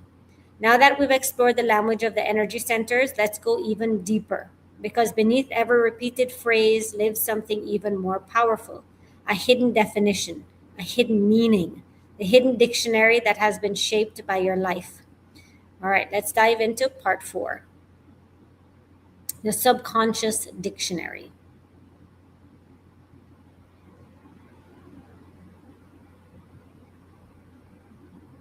Up until now, we've explored names, we've explored programming, we've explored the human operating system, we've explored the centers, and now we're diving even deeper.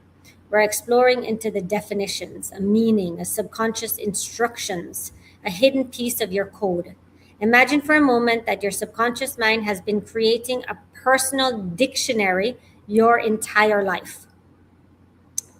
Every experience, every emotion, every belief, every repeated phrase, adding entries to that dictionary. Actually, I have a dictionary of dreams, and I've created these dream dictionary of what people have interpreted dreams as, right? But we have this dictionary of our own life, of our own experiences, and of our own words.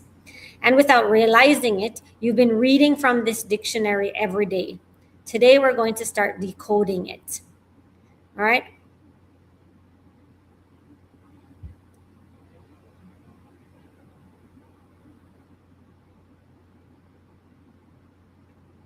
Most people think words are harmless. They think words simply describe what is happening. But words are never just words. Every word carries meaning. Every word carries emotion. Every word carries memory, expectation, and identity. If I say the word home, for example, I'm going to say the word home, every person in this room will experience something different. So I just said the word home. If you're by your computer, I want you to just type in one word that describes the word home to you. Typed in home. Word is home. What describes home to you? Tell me the definition. Just one word.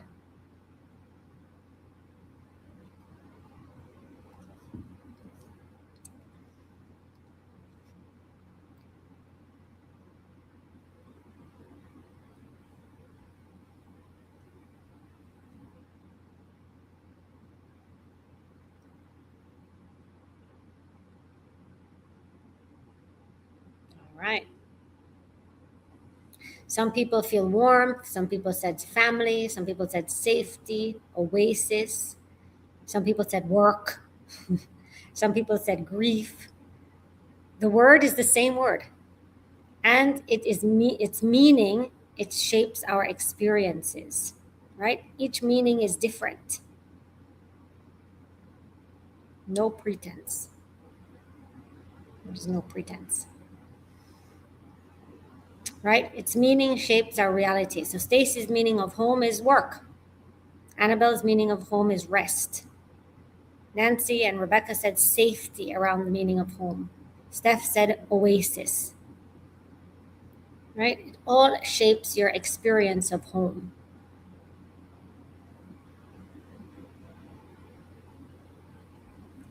Your subconscious mind is fascinating. It doesn't evaluate language the way the conscious mind does. Right? It doesn't sit there debating. It doesn't sit there analyzing, right? It's not the logical part of our mind. That's the conscious mind. The subconscious mind is not logical, right? Instead, it associates, it records, and it repeats. Think of the subconscious as an incredibly loyal assistant. Whatever you tell it, it's going to do. Whatever instruction it hears, most often it begins treating it as truth. Okay? If you repeatedly tell it, I'm overwhelmed, it begins organizing reality through that lens. So I'm overwhelmed. All of a sudden, what does the subconscious mind does? It puts and programs your reality to have lots of chaos, lots of mess in the house. If you repeatedly tell yourself, I'm always behind, it begins searching for evidence. It has to find evidence. The subconscious isn't judging, it's following instructions. So if you say, I'm always behind, what is it going to do? It's going to find evidence to show you that you're always behind. I never have enough time. It's going to find evidence. Let's decode the sentence together. I never have enough time. Imagine someone says, I never have enough time. At first glance, that seems pretty innocent. But underneath the sentence is a hidden program. The hidden message might be, what do you think the hidden message is behind I never have enough time? Right? I'm someone who's always behind. Remember, we said that it becomes an identity. There is never enough, and I cannot keep up. Okay, so we broke it down even further. I'm someone who is always behind because I never have enough of something, and I cannot keep up with it.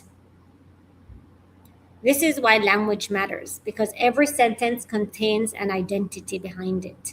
The identity shapes your behavior. All right, let's look at some of our common words that we use all the time. Let's look at one of the most common words that we use in the human vocabulary, try.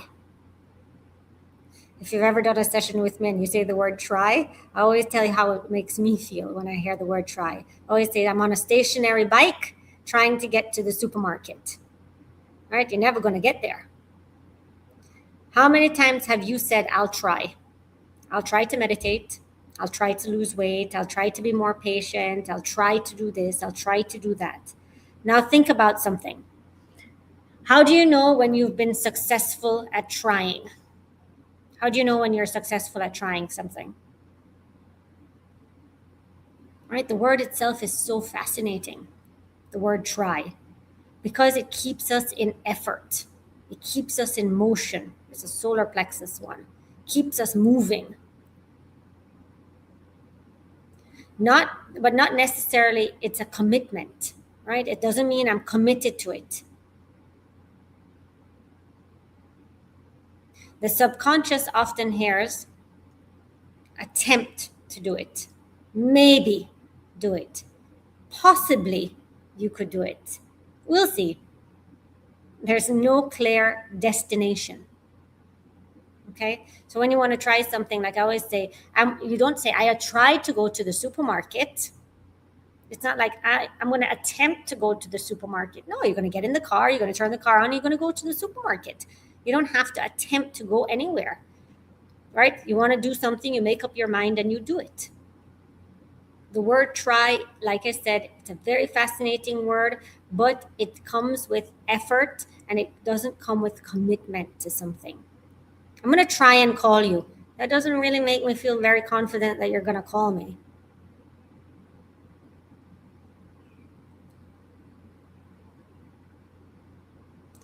All right, how do we shift it? So if you say I try a lot, we're going to try to use a different word. We're going to try to use a different word. We are going to use a different word. All right. What would the different word look like? What would the different frequency or vibration or energy pattern look like? Whoa, very confident coming in here. I got a shout out to my graphic designer. He did such an amazing job putting my presentation together for me. We sat down and worked a lot of hours together on it. All right. Instead of I'll try, what are we going to say? I choose. So empowering. Like, look how confidence. Boom. I will. Boom. I am committed to. Boom. Right? Can you feel the difference? Instead of I'll try. One, it creates uncertainty. The other, it creates direction. Right? Direct direction. It makes that path so much clearer. One leaves the door open to retreat, and one signals alignment. The energy changes immediately. All right, let's look at another word that we use very often. Oh boy. All right, this word is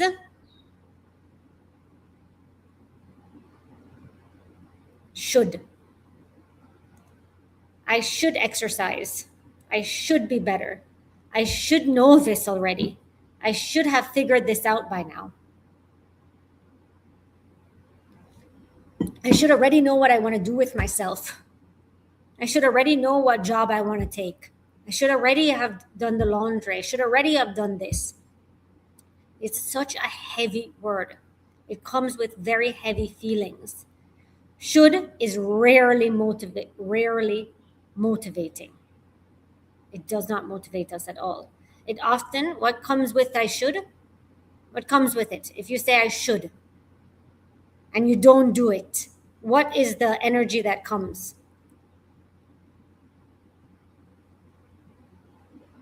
Right? I should do something, you don't do it, what happens? What do you feel after you don't do it? Guilt. That's a big one. Failure. Shame. Pressure. Resistance. Right? These are some really heavy words. Oh, heavy energies, please. When you have sessions with me, right? I'm gonna have to remove all that heavy energy. The nervous system doesn't feel inspired. It feels judged. Right? It's like a judge, right? The judge finds you guilty. The judge finds you a failure. You're just judging yourself. All right, let's shift that energy. Oh, we're breaking free. All right. How do we break free? What do we feel? I choose to exercise. I value my health. I want to learn this. I am committed to growth. Right? Notice the difference. One creates obligation and the other creates ownership. Something else is judging you, and this one you're taking the power back into yourself. Right? One creates resistance and the other one creates alignment. I choose to do this. I value this. I want to do this. Right? I should clean my house. Oh, I want to clean my house. Right? It gives back that energy. It takes it back. It makes you have ownership in your words. It makes you align with the process. You know, today I'm going to commit to cleaning my house today. Right? It's such a more enlightening way of saying something. It gives you so much more power. If you say, I should clean my house today, I'm going to sit on my couch and eat my bucket of Haagen-Dazs. I should have cleaned my house. Right? That's the kind of the energy or the feeling that I see. All right. Another big word that we use very often. All right, I choose, I want, I value my house. I value having clean laundry. All right, here's another big one. This one is I need to. All right, I need. That's a very common word that we use often. I need confidence. I need money. I need more money. I need people to understand me. I need things to change. Right? What does need often reveal? The guy is reaching for it, but he doesn't have it. It means there's a state of lack. The subconscious hears, I don't currently possess this. I don't have it. Something is missing. Something is absent. Something is unavailable. When you need something, it means it's not available to you.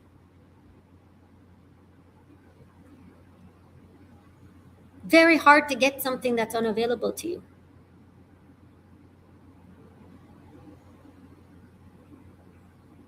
All right.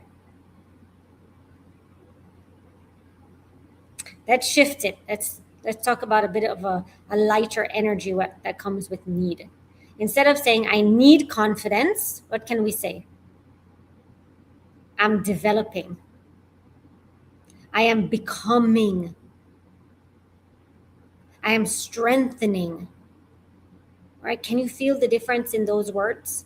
Right? I need to do this. Right? I'm developing the ability to do this. I am becoming more knowledgeable to be able to do this. I'm strengthening my capabilities of doing this.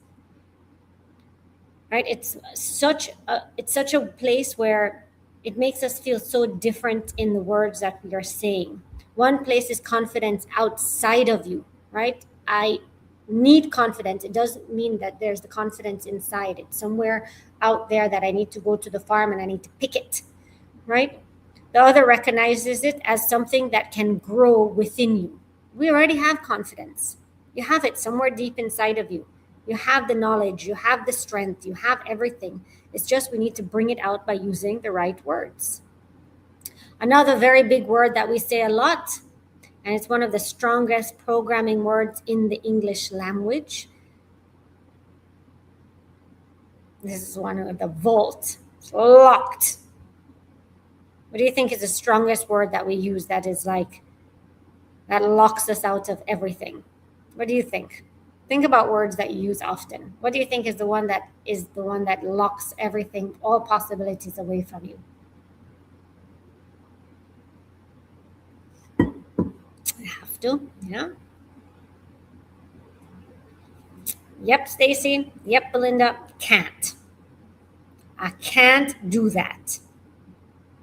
I can't change. I can't afford it. Oh my goodness, how many times do we say I can't afford something? I can't trust this person. I can't trust people. I can't speak in public. I can't. The moment the brain hears can't, something interesting happens. Possibility closes, exploration stops, curiosity disappears, end of discussion, full stop, done. And we said the subconscious mind loves curiosity.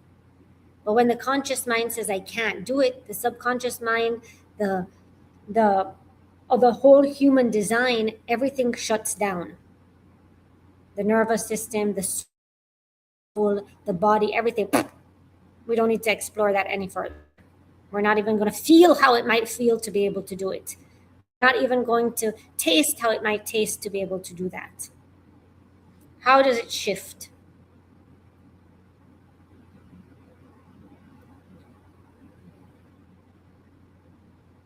All right, let's open the door to it a little bit.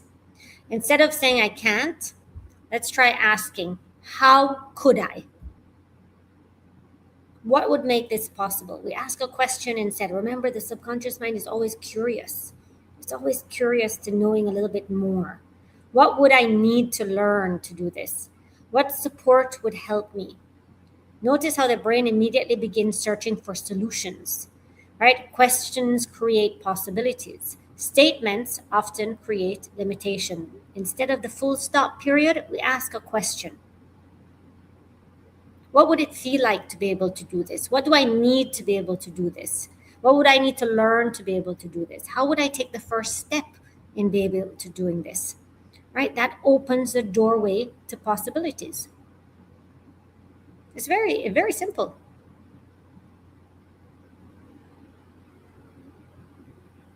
All right, let's examine two words the brain loves. It loves always and it loves never. Okay, always and never. I always do this, I never do this. I always do this, I'll never do this. All right, I always struggle, I never have enough money. I always attract the wrong people, nothing ever works. Notice what's happening. Temporary experiences become permanent identities. All right, when we start to talk about I always struggle, all of a sudden it says I am a person who struggles. Anything that you say, it becomes your identity.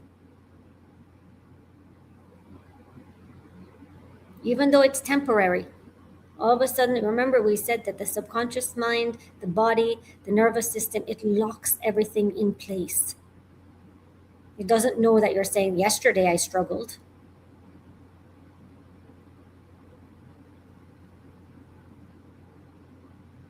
How do we shift it? Instead of saying that I always struggle, we could say I have experienced struggle. It doesn't become a full part of you.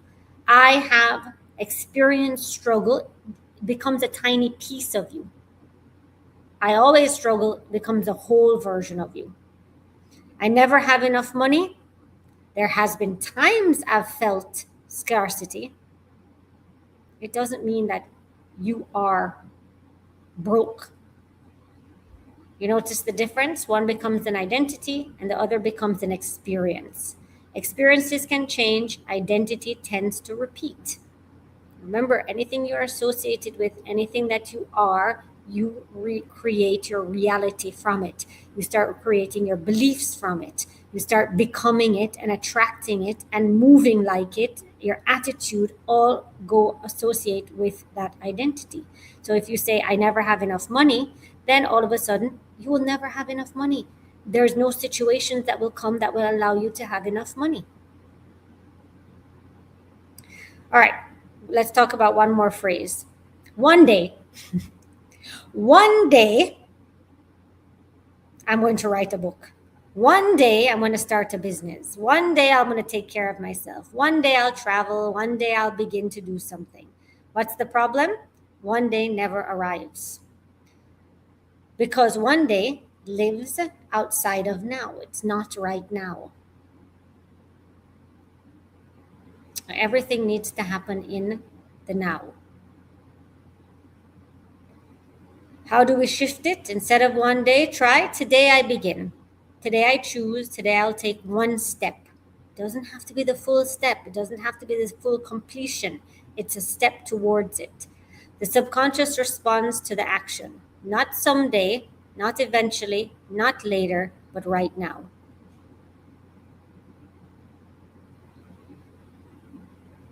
All right, let's go into the most dangerous phrase that we can say. All right, this is a very dangerous phrase. And I know that people say this often, maybe not about themselves. Sometimes they can say it about other people, right? When you've just accepted that person. And yes, acceptance brings peace. But when we accept this person by saying these things about them or about ourselves, it really is something that puts a lock on everything. This one is, this is just how I am. That's it. This is how I am. That's just how they are. My kid is crazy. That's just how they are. My husband is this. That's just how he is. Think about how often we say it. I'm anxious. That's just how I am. I'm disorganized. That's just how I am. I procrastinate. That's just how I am. Notice what happens. The identity is locked. Growth stops. Possibility disappears, and the subconscious hears program complete. No updates required. No change needs to be happening. All right, let's shift it. All right, because identity creates reality, right? If we talk something about someone and we say this about them, we say it about ourselves, it starts to create our reality. This is why identity matters so much. Every repeated sentence becomes a belief. That's why we read the Bible. That's why you read your holy books, right? It becomes a belief. Beliefs, what does it do? It influences our emotions, right? And what does emotions influence? Our behavior.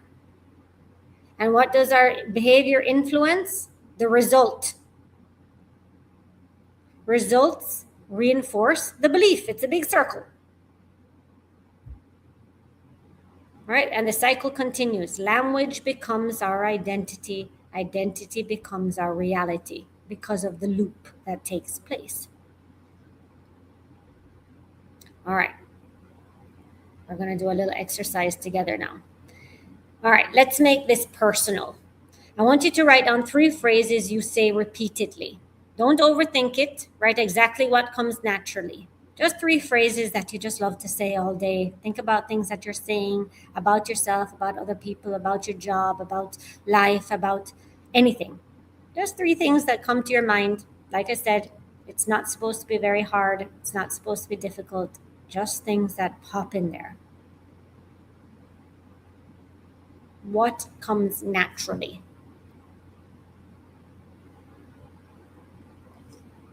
It could be about you, it could be about other people, you could speak it about somebody, you could speak it about yourself, about your job. I'm exhausted, nobody understands me, everything is hard, I'm overwhelmed, this person is this way, this person is that way, right? I don't have enough time. All right, let's choose one phrase. You can share it if you'd like in the chat. It's a beautiful day. I love that. That's a great way to wake up. It's a beautiful day.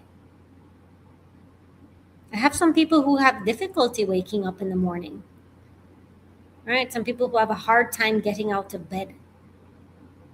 Maybe it's the first thought that comes into your head. It's going to be okay.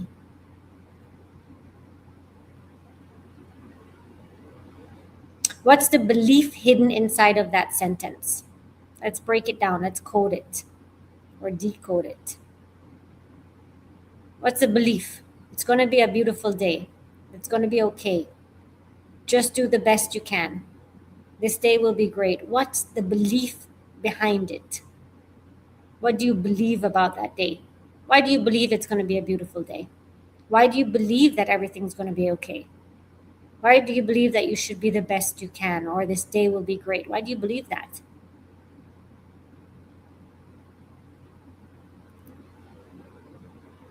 You believe it because you know it. Now it shows your identity, right?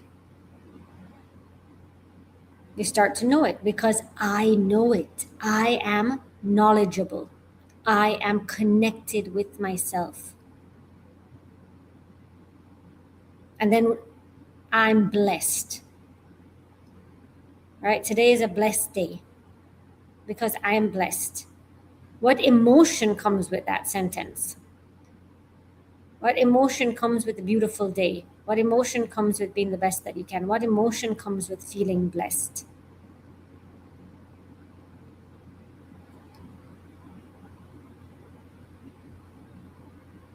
Right? Those are very high emotions. Those emotions start to feed us happiness, content. That's a very motivational, moving emotion. It makes you feel light.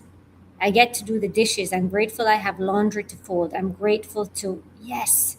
What does that teach you about yourself? That you are grateful. I'm grateful. I am full of gratitude. Grateful. Full of gratitude. I am knowledgeable. I'm able to have knowledge.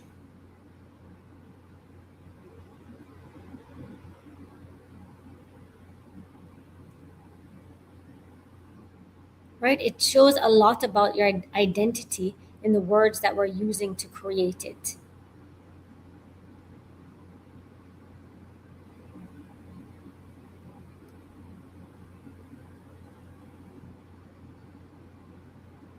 All right. Imagine carrying a notebook around with you for the day.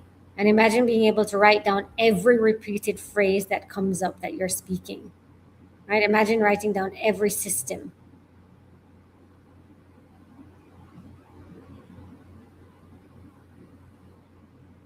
Right? What would that tell you? That will tell you so much about who you are, where your mind goes, where your belief systems are, what your identity is all about. Right? It's such a powerful thing to really be able to be connected with our thoughts.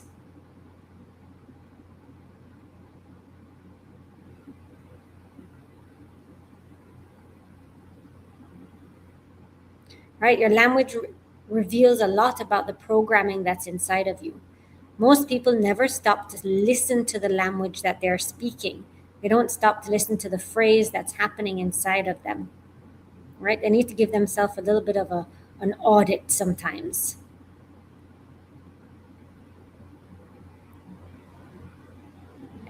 Let's see.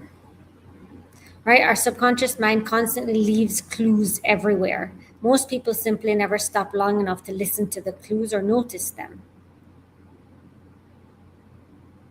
As we bring the section together, I want you to remember something. The subconscious is always listening, right? The nervous system is always listening, and your body is always listening.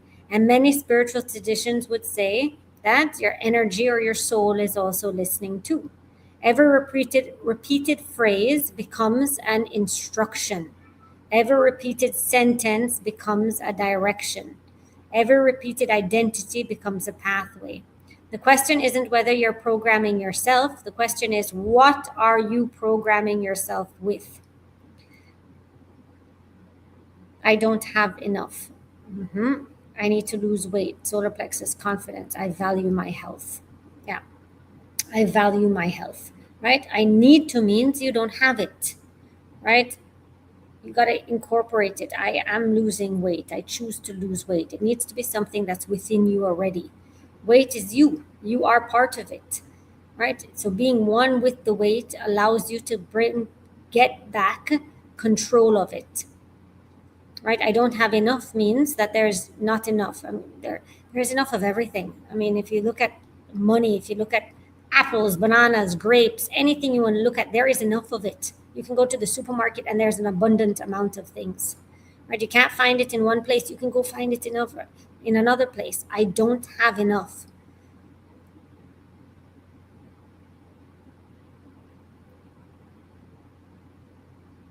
Right? Everything's always listening. Today, we discovered that words are not innocent. Words create meaning. Meaning creates identity. Identity creates behavior. Behavior creates your reality. And once you become aware of the language you've been repeating, you gain the power to choose differently, not through force, not through pretending, but through conscious awareness. Because awareness is where all transformation begins. And now we're ready for the next piece of this puzzle. Because language doesn't only create identity, language also creates outcomes. All right. We touched a little bit on the manifestation loop, right? We're going to talk a little bit more about this loop to loop that we constantly get stuck in. All right. Let's dive into it. Where's my loop? Over the last few sections, we've uncovered something very important. We've uncovered about language, about identity. We've uncovered about subconscious programming, reflection of our emotional patterns. And now we're going to answer a question that many people have asked for years. What is manifestation? What's manifestation? So if I'm going to just ask you guys to write down in the chat, what do you think manifestation is? What do you think it is? I'm going to manifest something. What does that mean?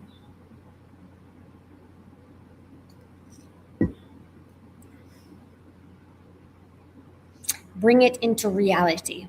Bring something into fruition. Yeah. Yeah. Yep. I'm going to bring something to flourish. Right? Depending on who you ask, manifestation is often presented as sometimes a vision board, like to be able to see it, right? to be able to have the positive thinking, to be able to have the affirmations, to visualize it, to ask the universe for it, believing with the heart and soul it can be done. All right. And while those tools are very powerful, right, the positive thinking, the affirmations, the asking the universe, the vision boards, all those things are very, very powerful, right? I want to offer you a deeper perspective. What if manifestation isn't something that you're trying to start? What if manifestation is already happening? Every single day, the question isn't, am I manifesting? The question is, what am I manifesting? You're manifesting every day. Every minute, every second, you're manifesting. You're bringing things into your reality constantly. You're bringing things, you're flourishing things constantly, right? From writing down something, from wanting to eat something, from wanting to make your bed, having your room look a certain way, having your house look a certain way. Everything is a form of manifestation. And the question is, what are you manifesting? Right? Are you manifesting? You're manifesting love, you're manifesting relationships, but what type of love are you manifesting? What type of relationship are you manifesting? Because whether consciously or unconsciously, your thoughts, your words, your emotions, your identity, and your actions are constantly participating in creation of your reality. Let's look at how.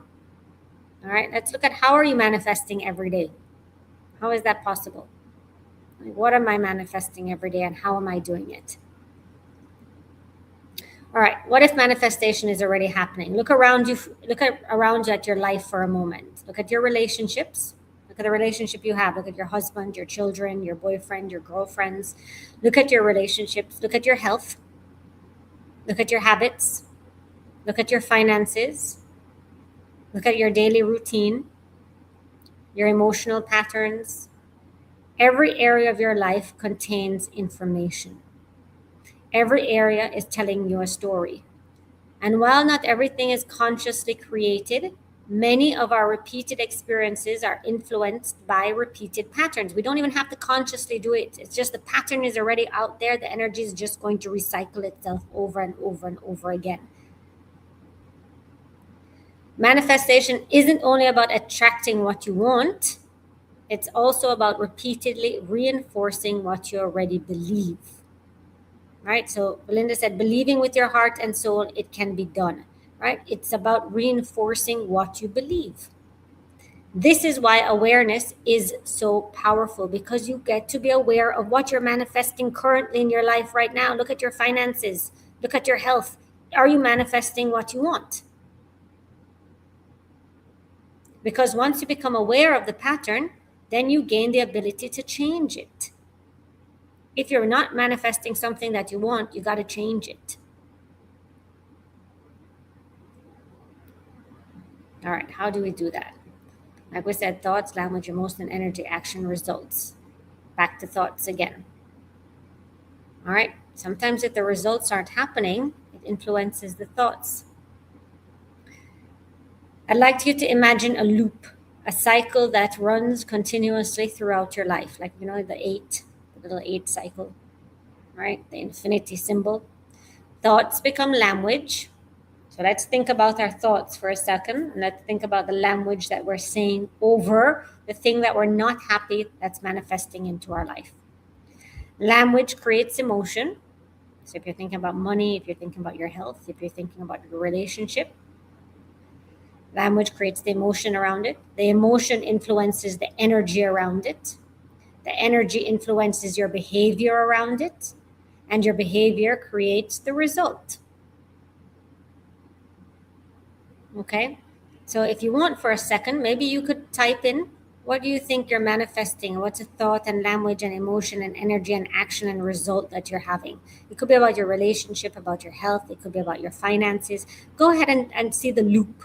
If you want to share it, you can. It makes it more powerful, right? That's why we're writing it down. That's why we're really, sitting with it for a minute, because we want to put a lot of energy towards something. The fascinating thing about this loop is that most people are only paying attention to the result. They're not noticing the invisible steps that create the result.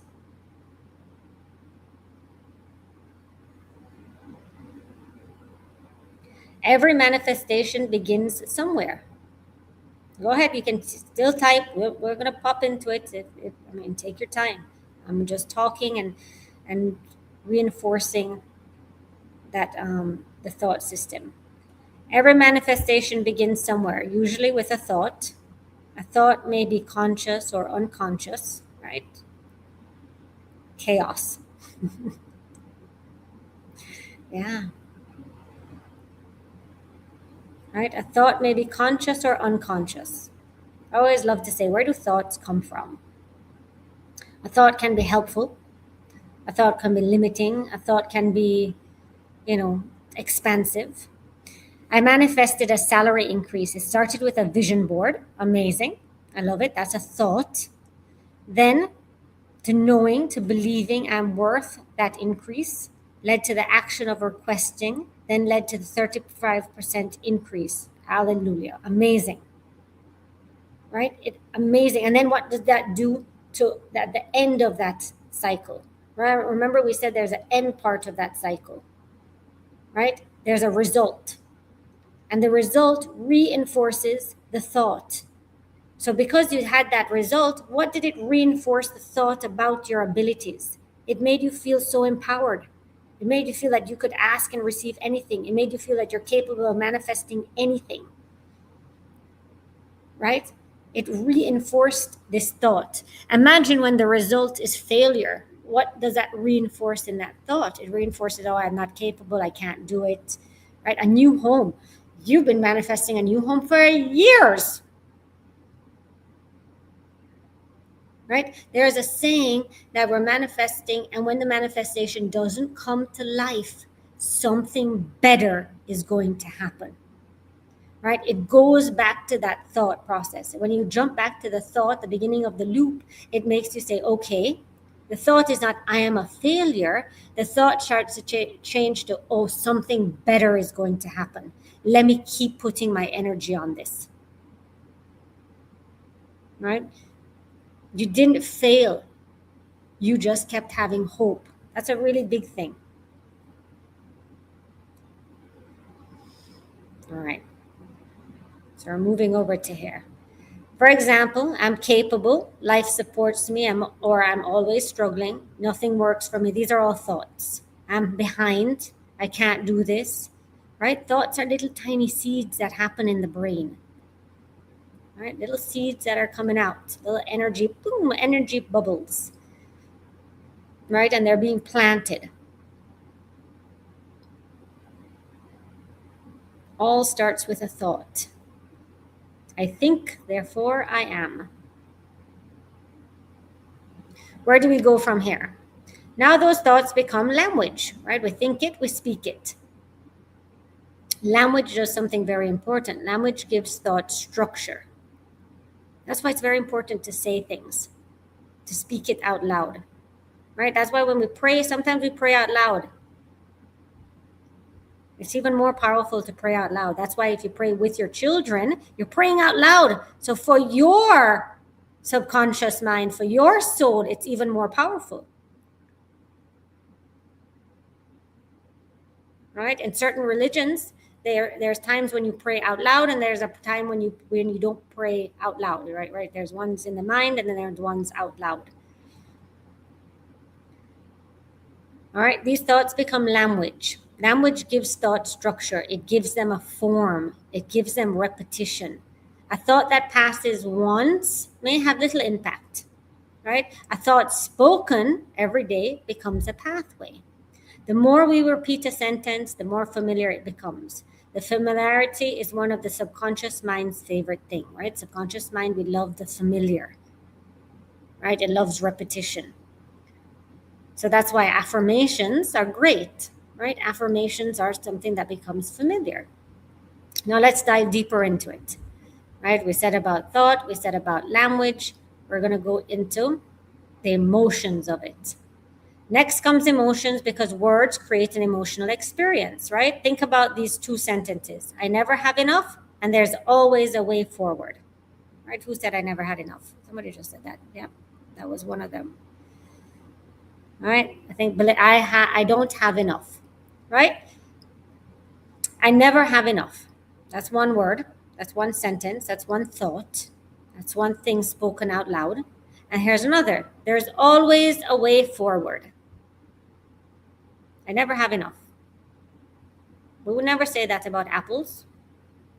There's always a way to go find apples. The words are different. The emotional experience is different. The first often creates stress, pressure, scarcity, and fear. The second creates openness, possibility, hope, trust, right? Language is emotional.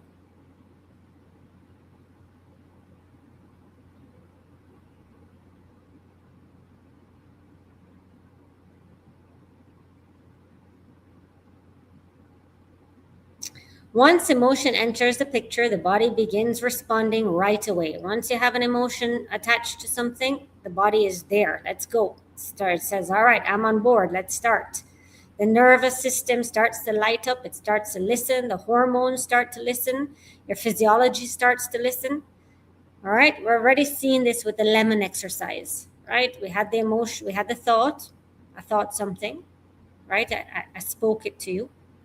You imagined it, you felt the emotion, and everything started to light up, right? The body responded with the perceived reality. Not only physical reality, this means repeated language doesn't simply stay in the mind, it becomes embodied. Okay? Now, language moves from just our thoughts into a full body embodiment.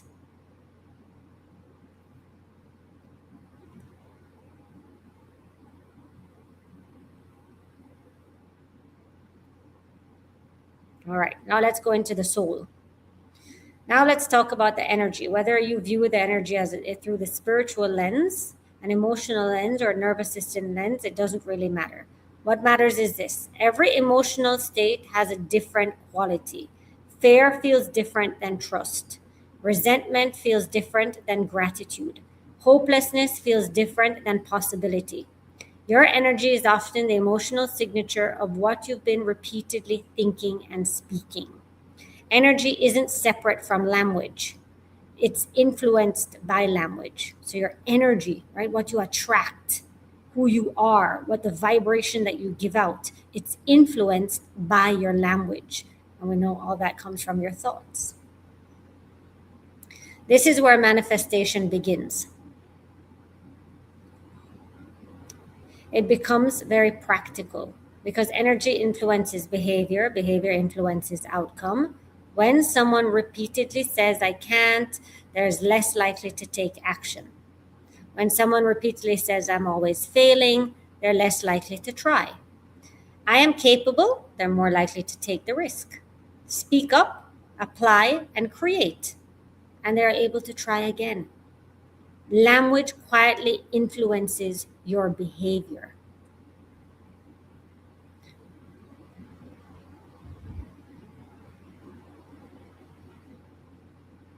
All right, we're just looking at each part of the loop. The loop, the loop, the loop. All right, and then we arrive at the result. The place where most people focus, but results often mirror identity more than desire. This is important because many people desire one thing while identifying with another thing. I desire a lot of money, but money is hard. I desire a lot of money, but money, I'm broke. I desire this, but there's never enough of it. They desire abundance, but identify with someone who's struggling. They desire love, but identify with someone who gets abandoned. They desire confidence, but you identify with someone who is insecure. The subconscious often follows your identity.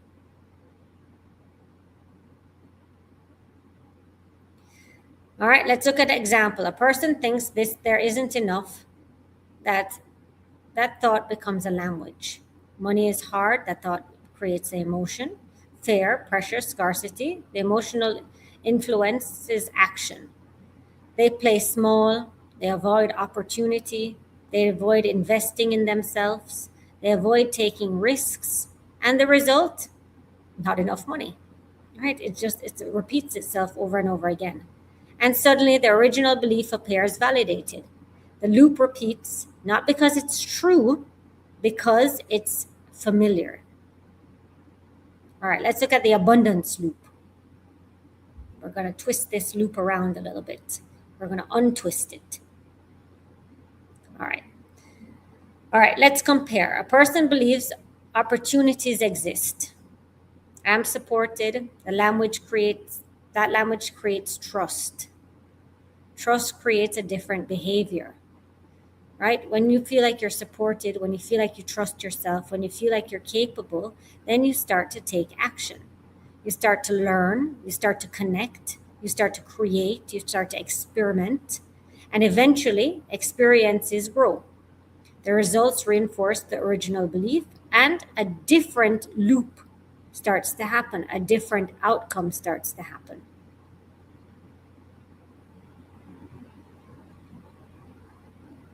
Oh, yeah, I try not to use the phrase, it's too expensive. Oh, yeah, I never use the phrase. In my house, we're not allowed to use expensive at all, right? Out of my budget, that's an opening one because it opens your budget up to expansion. Or you can also say, out of my budget, or I can say that, we say, yeah, we just say it's out of my budget right now. Nothing is too expensive. All right, looked at the abundant loop.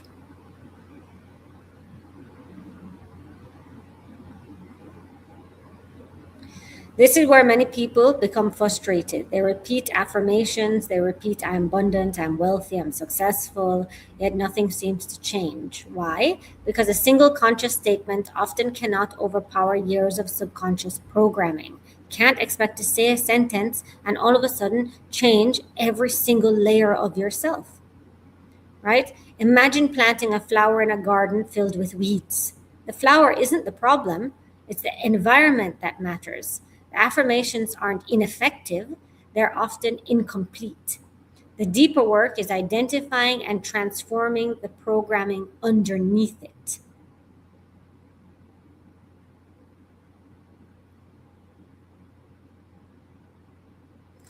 True manifestation isn't about forcing positive thought. It's about creating alignment, changing language, changing identity, changing emotional patterns, changing nervous system responses, changing subconscious expectations. Because when those layers shift, the outer reality often begins shifting as well. All right, let's look into the power of identity.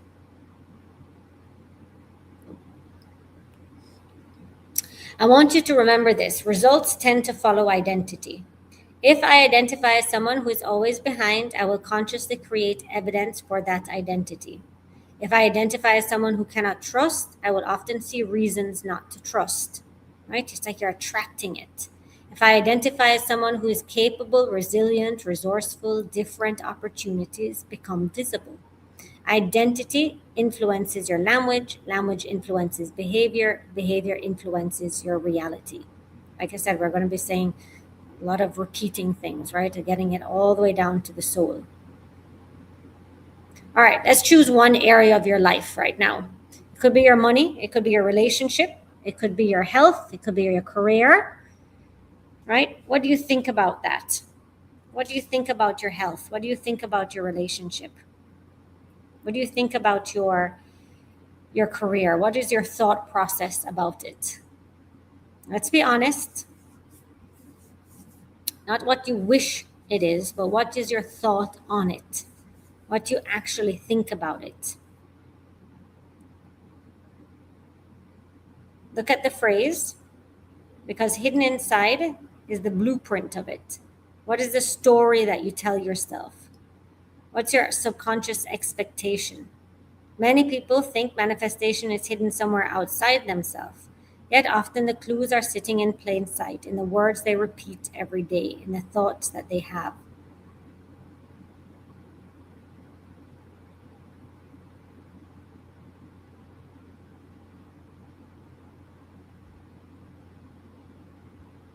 Imagine your future self standing in front of you.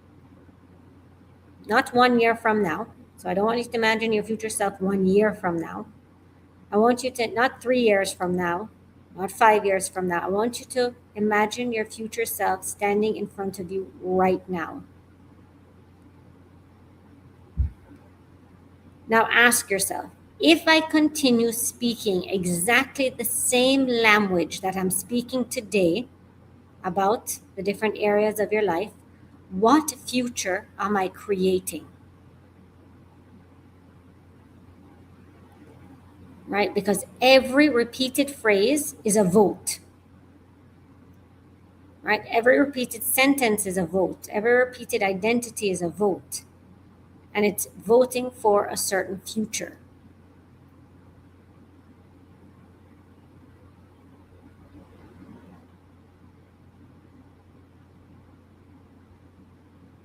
So take that moment, imagine your future self.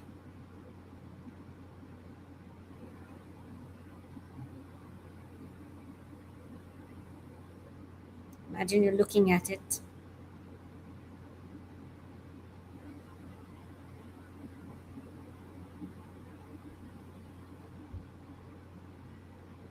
Right? You can have two pathways standing in front of you. You can have your future self going down the path where you feel you have not enough, you feel like you can't, you feel like you're not capable. And then you have another pathway where the future self is all powerful, all knowing, all capable. It's one. Imagine speaking to that version of yourself. How would you get to that version of yourself?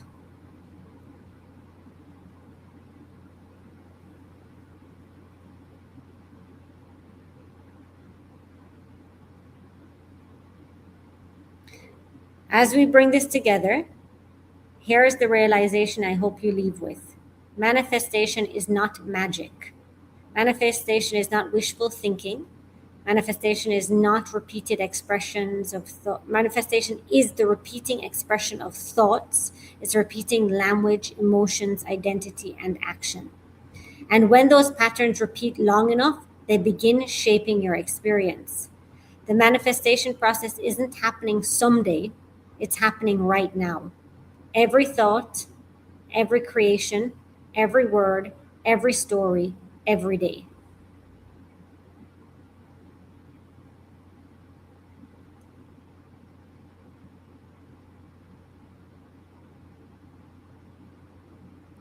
I want to leave you with one final thought before we move on. Your words are not predicting your future, they are helping create it. And the beautiful thing about that realization is that if language helped create old patterns, language can help create a new pattern. But before we change the language, we must discover where much of that language came from in the first place.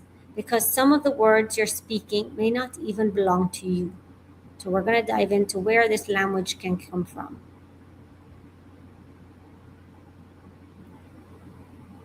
All right, we're going to look a little bit into generational language, into the family tree of language. Throughout this workshop, we've been asking an important question. Why do we speak the way that we speak? Why do we talk the way that we talk? Why do we repeat the certain phrases? Why do we tell the same stories to ourselves? Why do we have these same fears that appear automatically? Most people assume all of their thoughts belong to them. Most people assume all of their beliefs belong to them. Most people assume all of their language originated from them. But what if some of it didn't? What if some of your language you've been speaking for years was inherited, passed down, repeated, absorbed, learned? Not because anyone intended to harm you, but because the human beings, that's how we learn. Today, we're going to explore the language we inherit. The language that moves through family systems, the language that quietly shapes identity, and the language that may still be influencing your reality today. It's crazy how our ancestors still influence us to this day. All right, think about the first years of your life, before school, before adulthood, before personal development in books, before social media, before everything, before you consciously had a belief or able to choose your beliefs. You were surrounded by language: parents, grandparents, siblings, caregivers, your teachers, your family, friends. And before you learned who you were learning who the people around you believed you should be. The first language we learned is rarely our own.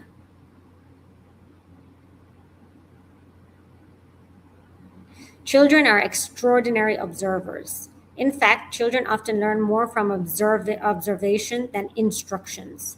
They don't only learn words, they learn emotions, they learn reactions, body language, they learn safety and the safety to express.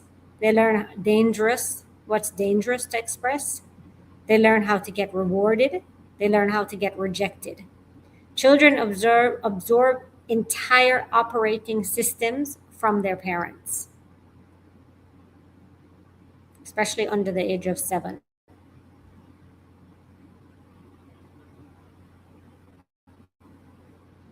Every family has spoken rules, and every family has unspoken rules. The spoken rules are easy to identify, right? But the unspoken rules are often more powerful. Maybe your family thought, don't talk about feelings. Keep this peace. Don't talk about anything. Let's keep the peace. All right, let's work hard. Don't ask for help. Don't trust strangers. Don't stand out. Don't make mistakes. No one may have formally announced these rules, yet everyone just knew them. Do your thing. You come home, you don't really talk so much, you don't talk at the dinner table, don't share feelings. Parents had a busy day, they don't need to be burdened by what you have to say, right? Because family communicates through language, behavior, emotion, and expectation. It doesn't need to be spoken in a house. That's the crazy thing. We don't need to speak so much to our kids for them to be able to absorb different information from us.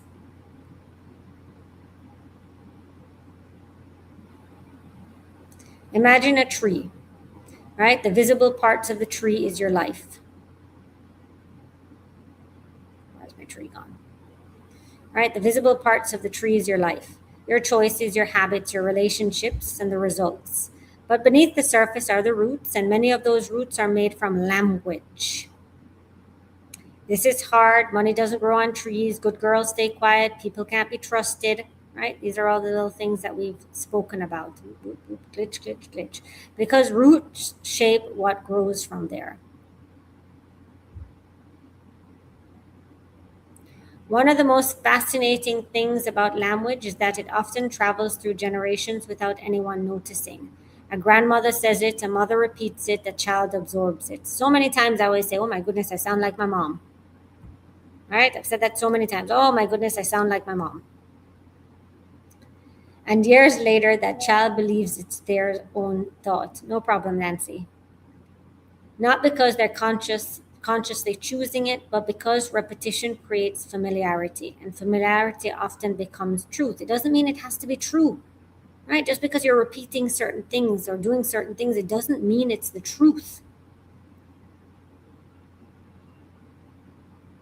right? We don't just inherit our genetics all about eye color and height and physical traits. We also inherit stories and beliefs and fears and expectations, right? We inherit emotional patterns. We inherit language.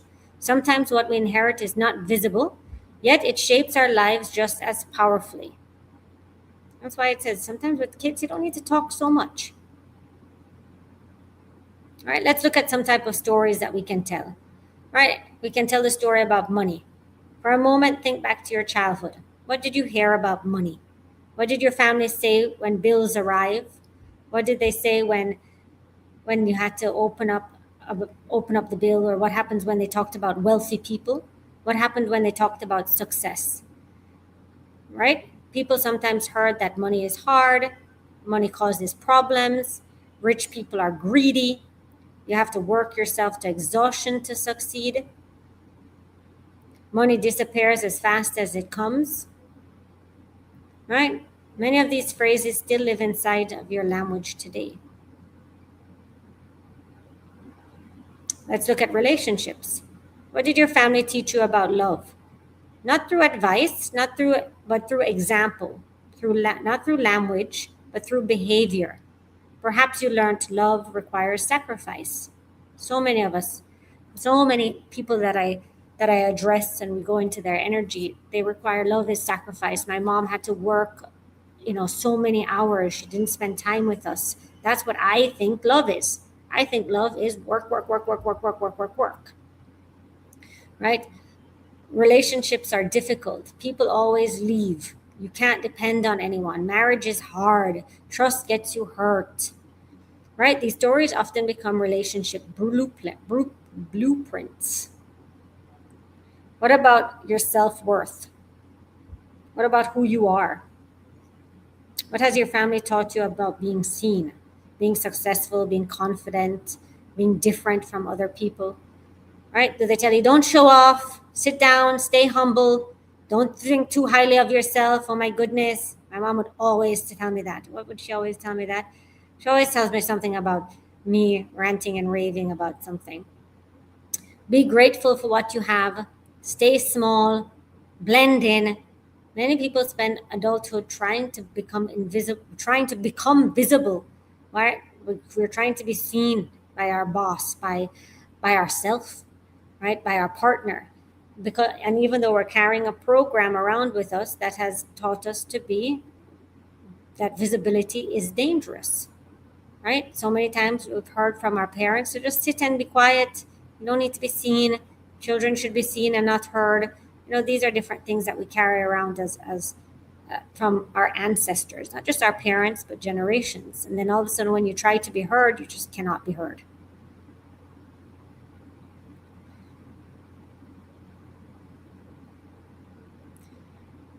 The language of loyalty. The next concept is incredibly important and often very emotional. In family system work, we sometimes observe that people unconsciously repeat family patterns out of loyalty, right? We're doing it out of loyalty to our family. We're looking at our ancestors, not consciously, but we're doing it unconsciously. Right? A person may stay small because success feels like separation from their ancestors.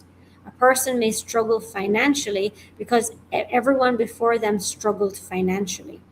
A person may carry burdens because carrying burdens feels familiar to the family. Sometimes the unconscious question becomes, if they struggled, my ancestors struggled, who am I to succeed? If they sacrificed, who am I to have ease? This isn't logic, right? It's loyalty. And this is what our subconscious mind sometimes does as well. If my ancestor has this problem, who am I to not have this problem? Imagine standing in front of a mirror. So let's kind of break free from our ancestors for a moment. You're just going to imagine yourself standing in front of a mirror, but instead of seeing only yourself, I want you to see your generation standing behind you. I want you to see your parents, your grandparents, your great grandparents. You can imagine your whole family system coming in, right? You can imagine the stories that they're bringing in, their beliefs. You can imagine their language coming through. Sometimes the words we speak today are reflections of the stories that began long before we arrive. Not because we're broken, not because we're weak, because we are connected. Right? Now, I want you to imagine all of these people standing behind you, right? Standing and all their stories coming through, all their belief systems coming through, all their thoughts about money, relationships, about your visual, who you are, being more than enough. And I want you to think about whose voice are you really listening to? And do you actually believe what you're being told? Where is this thought coming from? Take a moment to see what comes up. Maybe the thoughts that you're thinking about are not actually yours. Maybe they're coming from your ancestors, your parents, your grandparents, their hardships. And this process starts to begin separation because you realize that it's not yours. And you can start giving it back. The moment you start to observe a belief You are no longer completely identifying with it. It is not a part of you anymore. You're giving it back to the system. Awareness starts to break the pattern.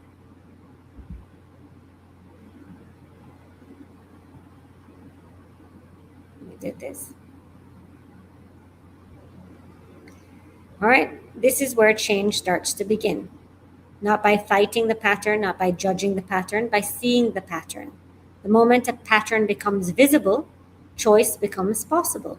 Before awareness, there is repetition. After awareness, there is possibility. So you're now aware of your thoughts.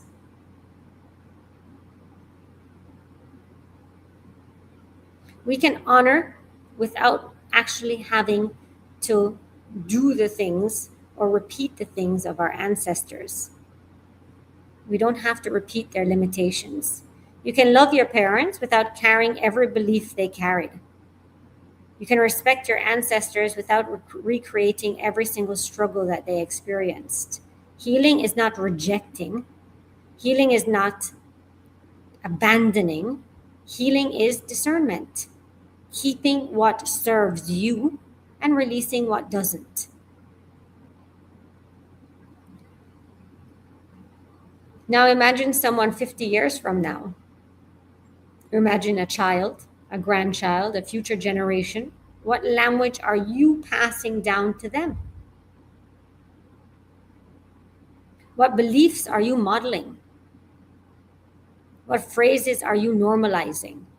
Every sentence you consciously change today has the potential to influence generations you may never meet. That is the power of awareness. It's not even influencing the future, but it also influences the past versions of yourself as well. Because we've learned that time is not linear. It overlaps on top of each other. So the choices that you make, the language that you change today, also helps your childhood self. It helps who you were yesterday. It empowers who you were a week ago. It influences all of those versions of yourself as well. So as we bring this section to a close, the realization that I hope you carry with you is healing isn't rejecting the past. Healing isn't blaming the past and isn't fighting the past, right? It's choosing what you want to use to continue, what stories you want to use to continue to describe yourself. Some stories deserve to end, and awareness gives you the ability to decide.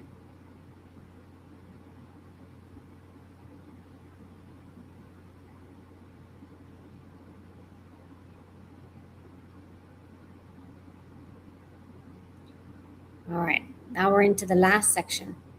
We're going to really do a little bit of that future self work, right? So throughout today's journey, we've explored many layers of language, right? We've explored the words spoken over you. We've explored the labels attached to you, the subconscious programming shaping you. We've explored the language of your nervous system, the language of your energy, the stories you've inherited, the manifestation loops you may have unconsciously repeated, and perhaps from the first time you've begun hearing your own language in a completely different way. But awareness is only the beginning, because awareness asks, what has been? Right? Creation asks, what comes next? We want to also become the creator of our life, right? We don't want to just exist, right? By being aware, we want to start to create. And that brings us to the most important question of this entire workshop today. If language helped create the life you've experienced so far, what language will help create the life you're moving into? All right, welcome to the language of the future. Your future self. That's who we want to visit today. That's who we want to create today, who we want to embody today. Many people want a new future, yet they continue speaking from the past. They speak from the old wounds, old disappointments. They speak from their old fears, their old identities, their old stories. Imagine trying to move forward while only looking in the rear view mirror. Eventually, you're going to crash into your future and you're going to try to create, right? This is because you're not incapable of doing it. It's because your language is still anchored in what was and has been rather than what is becoming, right? Becoming. Ing opens up our future self. It opens up the action of moving forward, right? So let's imagine something. Let's imagine our future self standing directly in front of us, right? Just like we did earlier, we're going to continue with that example. We're going to imagine not someone unrealistic, not someone with all the money, not someone with all the love and everything. We don't want to imagine someone unrealistic. We want to just imagine a version of you who you've already embodied, right? The growth that you're seeking. The person who is more confident, person who is more aligned, more grounded, the person who is a bit more free, more connected to themselves. If that version of you could speak to you right now, what would they say? What wisdom would they offer? What story would they challenge? What language would they encourage you to release? And what language would they encourage you to begin speaking?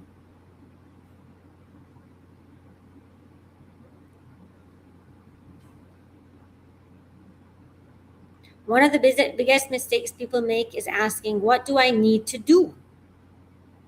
The future self asks a different question. Who do I need to become? Not what you need to do. Who do you need to become? Because behavior follows identity. If I identify as someone who is healthy, I make different choices. If I identify as someone who is capable, I respond differently to challenges. If I identify as someone who's worthy, I create different boundaries. Identity comes first. Action will follow. So change your identity, re-identify yourself, rewrite the script of who you are. This is all language, right? Decoding your language.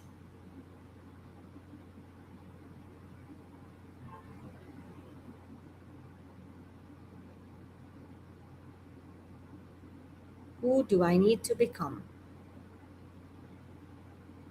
Let's look at the language many people say. Remember, I can't, what if, nobody understands me, it's too late, I always struggle. It's too late, I can't start a new job now. It's too late, I can't learn this. Nothing works. These phrases often originate from fear, right? That root chakra fear. Out of protection, out of survival. It's working off of past experiences, right? What does the language of your future self sound like? I choose, I trust myself, I'm learning, I'm becoming, I'm creating, right? We're noticing the difference in our future self, right? It doesn't deny challenges, it is open to it, right? It doesn't pretend life is perfect. The future self simply refuses to let old wounds become permanent definitions of who we are. The power of I am. Let's talk about the two most powerful words in the English language. I am. Every time you say I am, you're making a declaration. So anything that comes after I am is who you are. The conscious, the subconscious, the body, the nervous system, the soul, it says okay. It says I am who I am. They say the word I am describes God. God is I am. I think there's a verse somewhere in the Bible that says about I am. There's a verse that says, I am who my servants believe I am, or believe us to be. So God says, I am who us humans believe him to be. Right? So imagine that as you. You are who you believe yourself to be. I am forgiving. I am the most merciful. I am the most powerful. I am the most everything. Right? You become that as well. So we say I am overwhelmed, or I'm anxious, or I'm exhausted, right? Or you can say I'm capable, I'm resilient, I'm resourceful, right? This behavior creates our reality. I have to, I choose. Small shifts in our language every day that we're going to do. One day, today. I need, right? I can't, I'm open to trying. How can I? Right? If I can't, how can I? We're going to question it. I'm trying becomes I'm committed. One day becomes today. I need becomes I am developing. The words may appear small, but the emotional experiences change dramatically. And where emotion changes, behavior often follows, right? This is just repeating everything that we've gone over. Let's imagine the operating system of your future self. What words live there now? Trust, choice, alignment, possibility, expansion, clarity, responsibility, creativity, confidence. The future self doesn't necessarily know everything, but they trust themselves to figure things out, right? You're trusting yourself now because you're using the right words.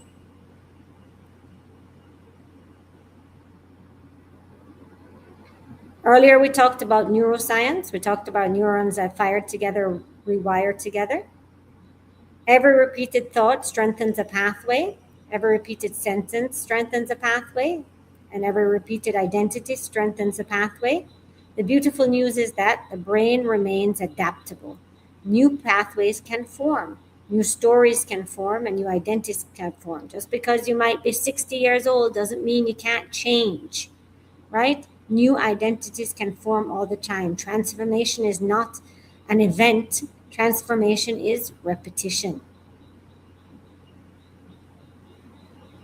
Even architects create buildings twice when they're building, right? They have to map it out. They do the 3D augmented reality version of the structure, right? They apply the same principles.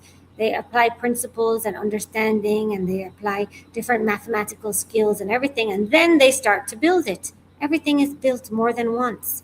The same principle goes with you, right? The future is often created twice, first through language, then through the experience. Language creates expectations, expectation influences behavior, right? What do you expect your future to look like is the language that we're saying, right?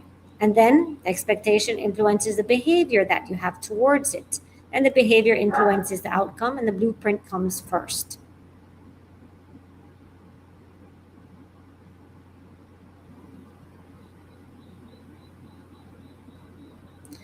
All right, now let's imagine the version of yourself who already possesses what you desire. She's right there. She's standing in front of you. She's not perfect, right?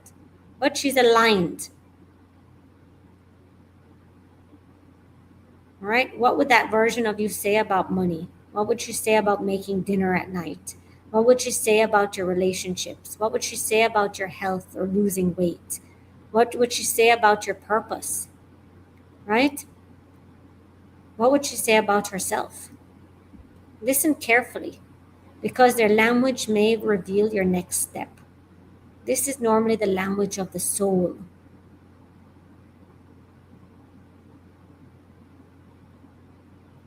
All right, we're looking at a lot of power of repetition. So, like I said, we're going to hear me repeating lots of different things that we're going to be talking about. All right, you can reflect on what would that future self say. What does she sound like? Remember, the subconscious learns through repetition, not intensity, repetition. It's not how loud we yell. One powerful sentence repeated daily is often more transformative than 100 sentences spoken once. And it has to be the right sentence. Your future self is not built in a single moment. Your future self is built one thought, one choice, one sentence at a time.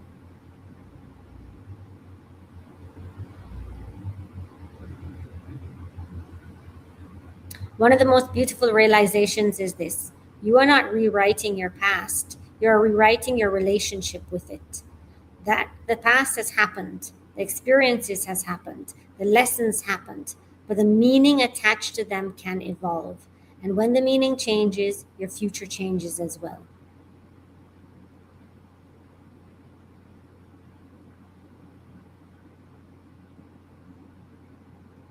We're walking that much closer to our future self, right?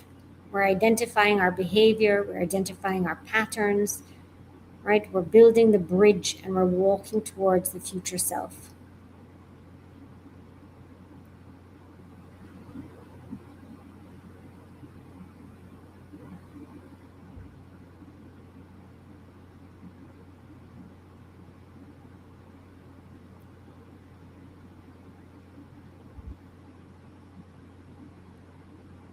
We're embodying the future version of ourselves.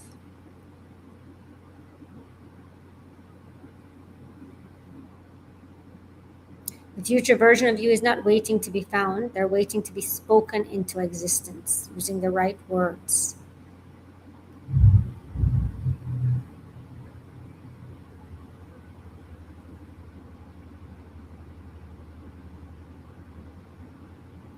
We've explored where language came from, we've explored how it shaped identity, we've explored how it changed identity. We've explored how it shapes emotions. We've explored manifestation. We've explored your relationships, generational patterns, right? And now we've arrived at the most important moment of our workshop, choice. Because awareness without action creates insight, right? But awareness combined with choice creates transformation. The next few minutes, right, we want you to really just sit with yourself and really digest everything that you've taken in. Not from a place of fear, not from a place of programming, just from a place of alignment, from intention, right? It's time to rewrite the language of your soul. What does your soul have to say? So, knowing all of this, and we've stripped away all the different layers and all the different fears, and we've dived into every different section of you, now you can start to really work on going into the future, saying the right words to start to manifest the life that you've really wanted. So, I wanted to just thank all of you for spending this time with me, really sitting down and listening and learning more about yourself, who you are and who are you choosing to step into. So if for our closing, if you could go into the chat, let's write a little bit. Who are you choosing to become? Right? Let's go ahead and put that in the chat. Who are you choosing to become? Using the right words.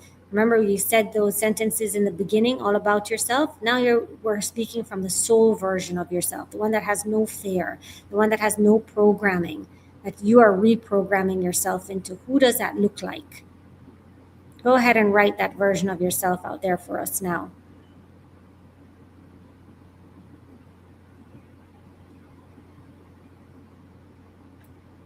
Calm and confident. Yes. I'm choosing to become someone I'm proud of. Yes. I am confident in my decisions. Yes. That just makes you feel so much more connected with the divine. Peaceful and happy. Yes, I am peaceful and I'm happy, or I'm choosing to become. I'm open to receiving this version of myself that's peaceful and happy, because it's such a moving word. It allows the universe, it allows you to start to manifest situations and behaviors that are going to allow you to become peaceful and happy. And because you're choosing that, that's how you start to react. You change your loop.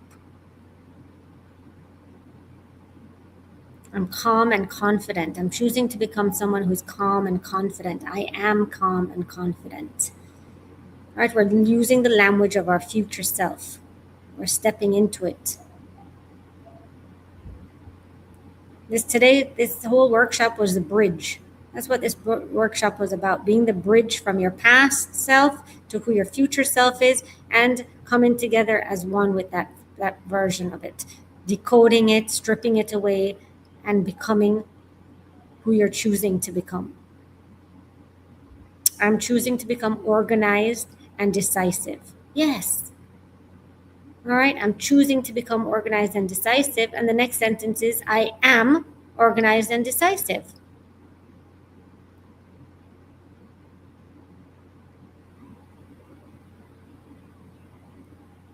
Right? So we have to remember, when we choose something, what's going to happen?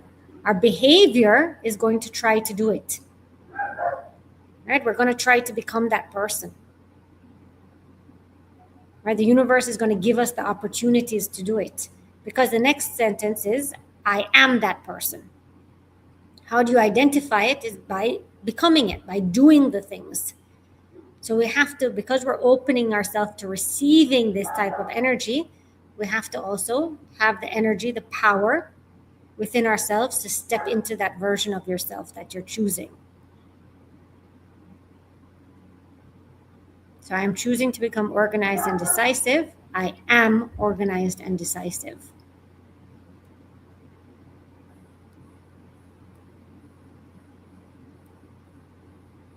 Yep, I am organized and intentional. And you're going to see how your behavior starts to change. Because you're not coming from a place of lack, you're not coming from a place of struggle, you're not coming from a place of guilt, you're not coming from a place of fear, you're coming from a very empowering energy.